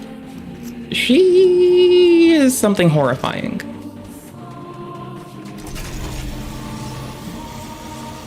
If I were acting like her, I imagine my doctor would be like, "Are you having a manic episode?" I don't know what the fuck hers tells her though, but I think that's what mine would ask me. With a quickness. With an absolute brutal and savage quickness. July 20th, and it was at an army base in Nebraska. But if you look at the very flight log she posted on her tweet, it shows that the plane stopped at OMA and LMK Airport. These are the public airports of Omaha, Nebraska and Lincoln, Nebraska. Candice, where's the military base? This is what I mean by she just says stuff. When people pointed out that she's wrong, she doesn't acknowledge it. She just says it's the Zionists coming after her. And I'm like, this is happening. It's like a psychological operation because it's completely crazy. And when you see a media storm like this, it can only be happening because Zionists are locking arms and going attack, because they by and large control the media. They just do, okay? One way or the other, Zionists control the empire medias, and they are scared about something in this investigation. We've noticed that from the very beginning. It's amazing that we live in a world where if you're caught blatantly lying like Candice was, you could just blame Zionist and half the internet will forgive you. Works for Hassan, why not Candice? My point is, if your common sense can only be explained by elaborate media and global cabals operating behind the scenes, it's no longer common sense, but it gets worse. The interview took place 2 months after Charlie's death, and by that time, Candice was already framing herself as more trustworthy than experts. Why it's a statistical anomaly for these Egyptian planes to be surrounding Turning Point USA, faith events, you and Charlie this many times. How would that impact? And again, I'm a gut player. It's common sense, so forgive me for not being elite enough and educated enough and expert enough to understand. No forgiveness. Ignorance is no excuse, and you're a fucking dumb bitch. Holy fuck, my dude. Someone get this bitch a Snickers. Cause she's snickering at the death of a man as she pockets millions. And how it would impact things. Explain it to me like I'm not a legal expert, you know? Like I don't trust legal experts. I think they're all full of shit. But when Ellie asks questions based off basic information, it becomes blatantly clear that Candice doesn't know anything. Ellie asks why Candice thinks Tyler's text messages are fake, and Candice cites Discord for some reason. Do you have any proof that the messages were made up? Because that would be easily proven. Yeah, but they didn't put timestamps on them, and Discord came out and said they didn't exist. This was supposedly text messages, not Discord messages. It's my understanding from the indictment. I actually did not read that they were text messages. Which means she didn't even bother to read the indictment, which says text messages. Now, there's also Discord messages between Tyler and his friends, but Candice claims that Discord says they're fake. Have messages, it's all over. We found it on Discord. Discord is gonna say that's not true. So who made up these messages? I have no idea where Candice is getting that they're fake from. Discord literally provided the messages. I'm sorry for all of this. Read a message from the suspect's account. Discord provided a copy of the message with the confession to authorities. And then when I am able to track down Candice's sources, the logic is so flimsy. When you say you believe that Charlie Kirk was betrayed by someone close to him, what do you mean? I think that in the coming weeks, there's going to be a lot of financial reports that are coming out, and I, first and foremost, do not believe. What do you mean?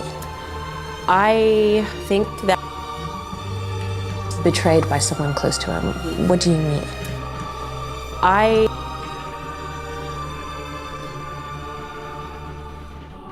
Thank you. 10Q. 10Q.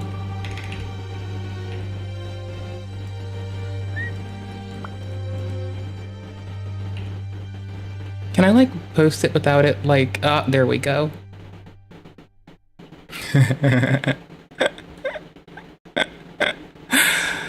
It looks so fucking funny. Why is this in here of all places? It's supposed to be somewhere else. I've actually updated the analysis frameworks thing. Not that it matters right now. It will matter sooner or later, but not right now. In the coming weeks, there's going to be a lot of financial reports that are coming out, and I, first and foremost, do not believe that Tyler Robinson killed Charlie Kirk. I want to be very clear on that. Whether he was involved, I think the answer is yes. I think that's obvious. And your basis for saying he didn't act alone is what? Even if he didn't act alone, it would still be that he's a murderer. So, I mean, like, her whole statement, though bullshit, is also remarkably bullshit. I don't know, maybe the weird red messages that were concocted out of thin air that had no timestamp and were written like they were speaking in 1822. What Candice is referring to is that Tyler Robinson said vehicle instead of car in the text messages. Second term that I want you to look for in your phone is vehicle. Vehicle, what? It's in there in autocorrect in English and French. I mean, what pops up for you? Is that something that you say? I'm just gonna go outside to my vehicle. I left something in my vehicle. I'll be right back. I parked my vehicle outside. I don't remember where I parked my vehicle. I love vehicles, love fast vehicles. I need to get something.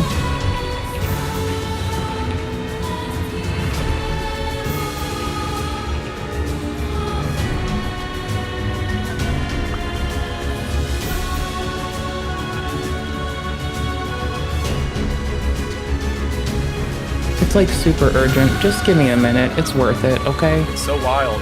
Like this, I know if if there was like factors of heaven that didn't decide that there needs to be change, even if there was like some problem, which there wasn't, justification.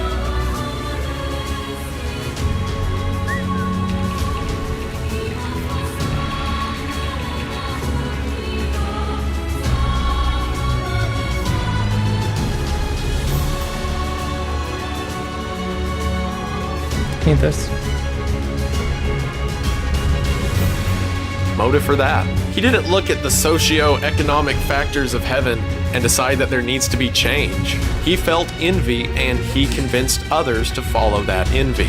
And even if there was like some problem, which there wasn't, but even if you feel like there was some problem, is inventing bad justification for that? Like, oh, this archangel, he definitely deserved to be by God's side. That's why it's justified that he made death.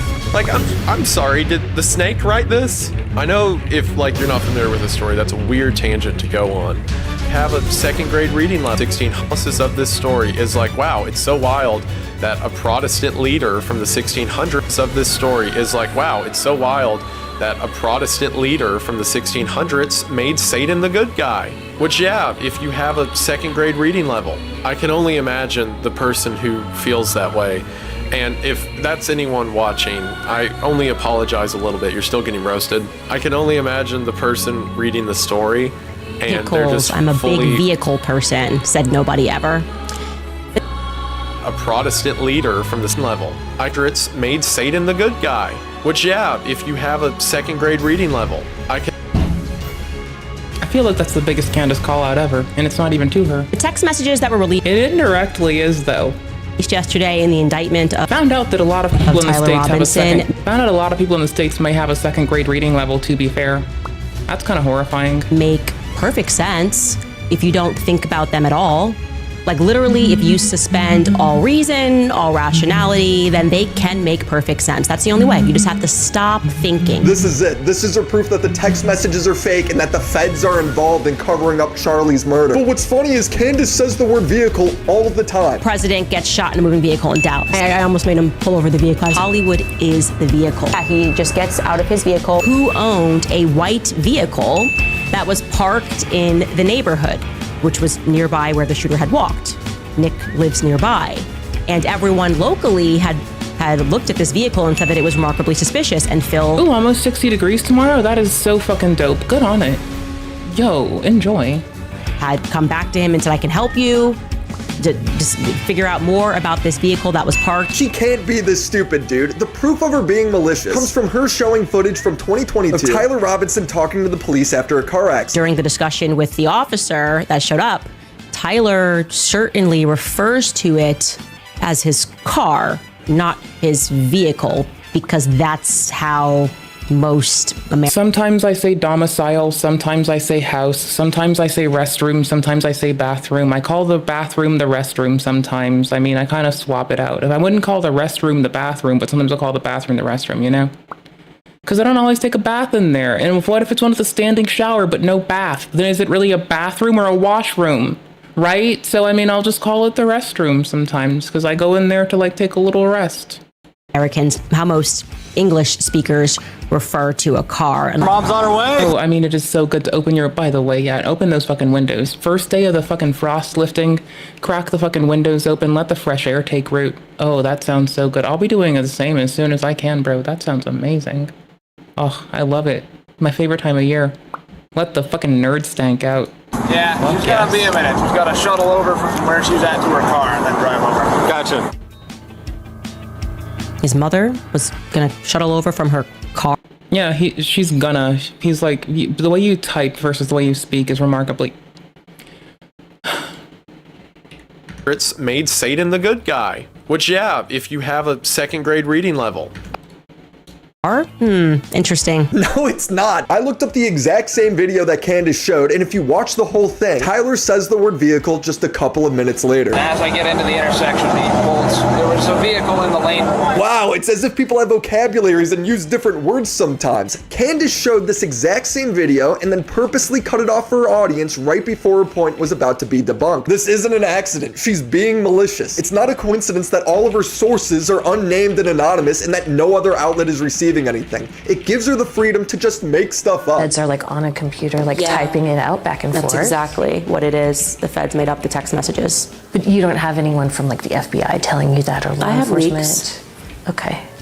No. Has anyone leaked to you? And Tyler Robinson But has anyone said to you, even off the record, like, yeah, we faked these? I have very strong sources everywhere on both sides, from Lance to Robinson's family to federal government, and I am making the statement that those text messages were made up and that they did not come from Tyler Robinson. But she won't show any of this evidence because it doesn't exist. She's not doing an investigation, she's writing fan fiction. Meanwhile, she doesn't even know what town Charlie was shot in. I don't know what he means. Where is he stuck here, guys? Do you have a clue here? I'm stuck in a REM for a little while longer. It shouldn't be long until I can come home. Is it a typo?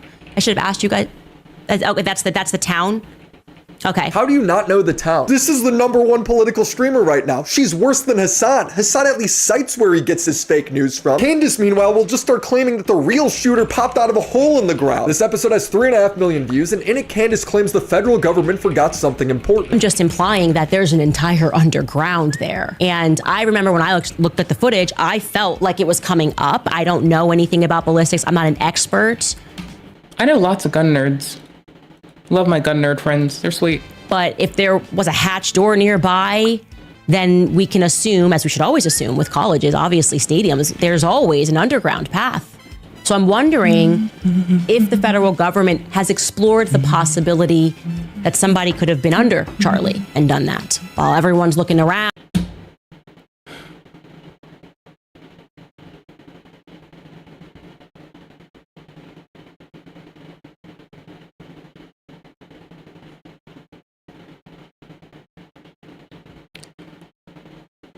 On that note, I'm gonna go make something to eat for dinner.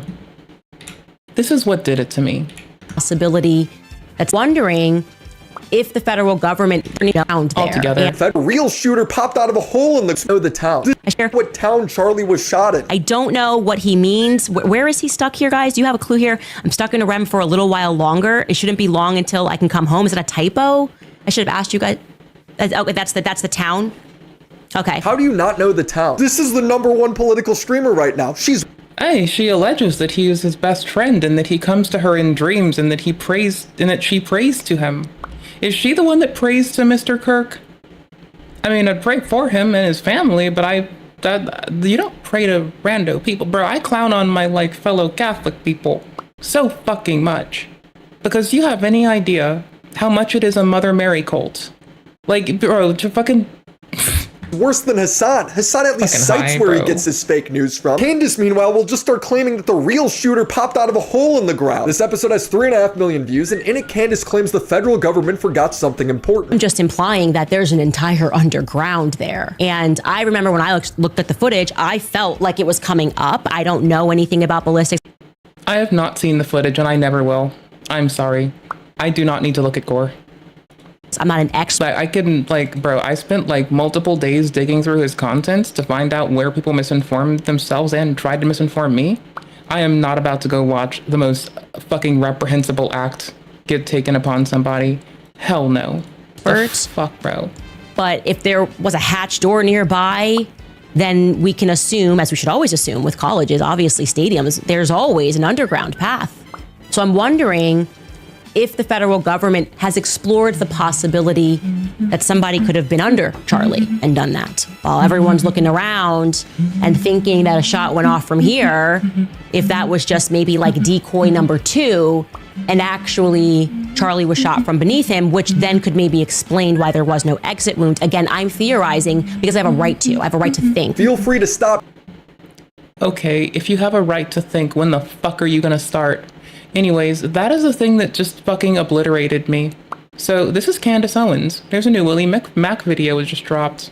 Here's our current timestamp. Y'all, I leave you with this.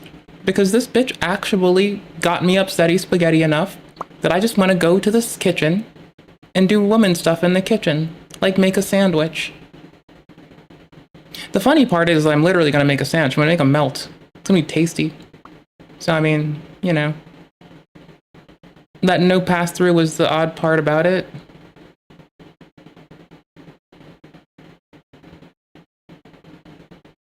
Because you're bad at it. She says she needs precise footage of Tyler Robinson pulling the trigger to believe that it's him, but apparently she needs no footage. I believe someone popped out of the ground like a mole and shot Charlie. They paved the air. This bitch is more cope than This bitch is ignorant as piss. This bitch, ignorant as fuck, is worth more than all of us combined. Unless one of y'all are secretly rich. In which case, can I have, like, a free Kubernetes cluster, please? Please? I'll do good stuff with it. Please. I want, like, 94 gigs of VRAM. Please. Heck, I'll just take a server. I want, like, 94 gigs of VRAM or something. Widely speculating on podcasts pays better than knowing facts, I think. Oh, yeah, you're right. No, you're really fucking accurate there. Like, I mean, for what it's worth, I do love learning. And so speaking of learning, I'm probably going to pick more on this offline. That's my template. Again, my joy currently is having fun with the ethicists and policy people and finding that nice confluence. That nice confluence where I get to fill out check boxes and be all accurate and patient. This kind of fun shit that I get to have a list of citations inside of. Yeah, no, it really doesn't pay anything. This is the most broke bitch stream known to humankind, and I like it that way. If anyone did give me money, which some people have on Twitch, I'm gonna say, I love you all dearly, but y'all are making me have to learn how to fucking, start a company that the stream can be, so I can, fucking deal with its taxes separately. With love and respect. I don't need fucking accolades for shit, bro. But so I'll be digging through analysis frameworks. I've been I don't know, man, I can unpin this at this point. I can unpin this at this point. I can unpin this at this point, honestly. I still need to stare through the random, prosecutors being, having discretion and it being misaligned with the goals of just taking care of the people shit. I'm everywhere, bro. But heck, I'll be on Discord too, my dudes. So, if y'all want, I'm the only Twitch streamer to have a link tree that has never had Pornhub or a fucking, OnlyFans on it. You got a 4090, you can't broke bitch. Bro, this thing has, been around for a hot minute. I'm just saying, I had a specific use for something I wanted to fuck with, and, I put into it. Also, do y'all realize how much of my fucking office was paid for by employer? Y'all, desk, chair, monitors, server in the closet. I just show up and smile, bro. People just fucking, I didn't even have to see that expense. There's a difference. Fortunate bitch isn't the same as fucking engrossed bitch. It's close enough though, so I see what you mean. I can understand that. No, it's bro, all I gotta say, if you want to do the same, be really polite, be really kind, put others first, learn viciously, and accept that no one wants to pay you for learning, and it's just a thing you're gonna do because you want to. I'm gonna actually edit my template later on too. And just learn for fun. And then next thing you know, you would have spent over 15 years building a skill set. And yeah, it's fun. It's really fun. Then you just get to literally get told, hey miss, please read this. No one else wants to read. Would you please read for fucking 14 hours, bitch? Or I guess more 8 hours. But this is not what I do for, this is my volition, not my vocation. This is literally just fun shit. I know, right? Evaluating any system closed or open without... So again, this is without anthropomorphizing ethical considerations. It transcends just looking at AI systems. It's honestly more fun than that by a lot. Again, it's how do we do assessments that transcend just this? How do we de-anthropomorphize shit? And being a bitch that is just naturally stuck on de-anthropomorphization and looking at everything as a complex system, it's so much more easy. It is unfortunately easy. Oh well. Timestamps are in, and that's pretty dope. And I have the link to the timestamps here, so if y'all want the timestamps for anything we've done, here are the timestamps. I'm gonna get offline. I'll be around Discord. I need to go raise hell, be a bitch, and go talk to the homie Chai about Fortnite and ask if she wants to play it tomorrow. I appreciate y'all. Think you're pretty awesome. Thank y'all for being you. Don't forget, we may not have a fucking OnlyFans, but we do have a GitHub, in which is basically the same because it's prostituting out my brain, which is basically the same. And I am eating up those free GitHub credits. All right. Take care, y'all. Have a lovely one. Thank you for your fucking patience. Thank you for tolerating me. Thank you for gaming with me. Thank you for being dope as fuck. Don't fucking get, if y'all want to check the rest of this, Willy Mac is gonna fucking tear Candice Owens' ass apart in every appropriate way. He is a hero to the people, an appropriate lad, and one of the few appropriate people we have on the internet these days in the big 2026. I gotta stop saying the big 2025 because it's the big 2026. Happy fucking belated New Year, you beautiful bastards. Night. Take care. I'll be around Discord. I do nerdy shit. I'm gonna talk about nerd shit. I'll be working on Salt Stack tonight. Got Salt Stack shit to finish. ReOS and computer tomorrow. Won't be streaming till Computers OS again. So I'm off for a day or two. It's because reOSing. It's because like shit. It's if I have a blocker, it's gonna literally be that my Pixie boot or so PXE in the closet is fucking up, and that will be the only thing that'll keep me offline. But if that happens, now you know. All right, peace, bye. Adore y'all. Take care. Do cool shit. Thank y'all for being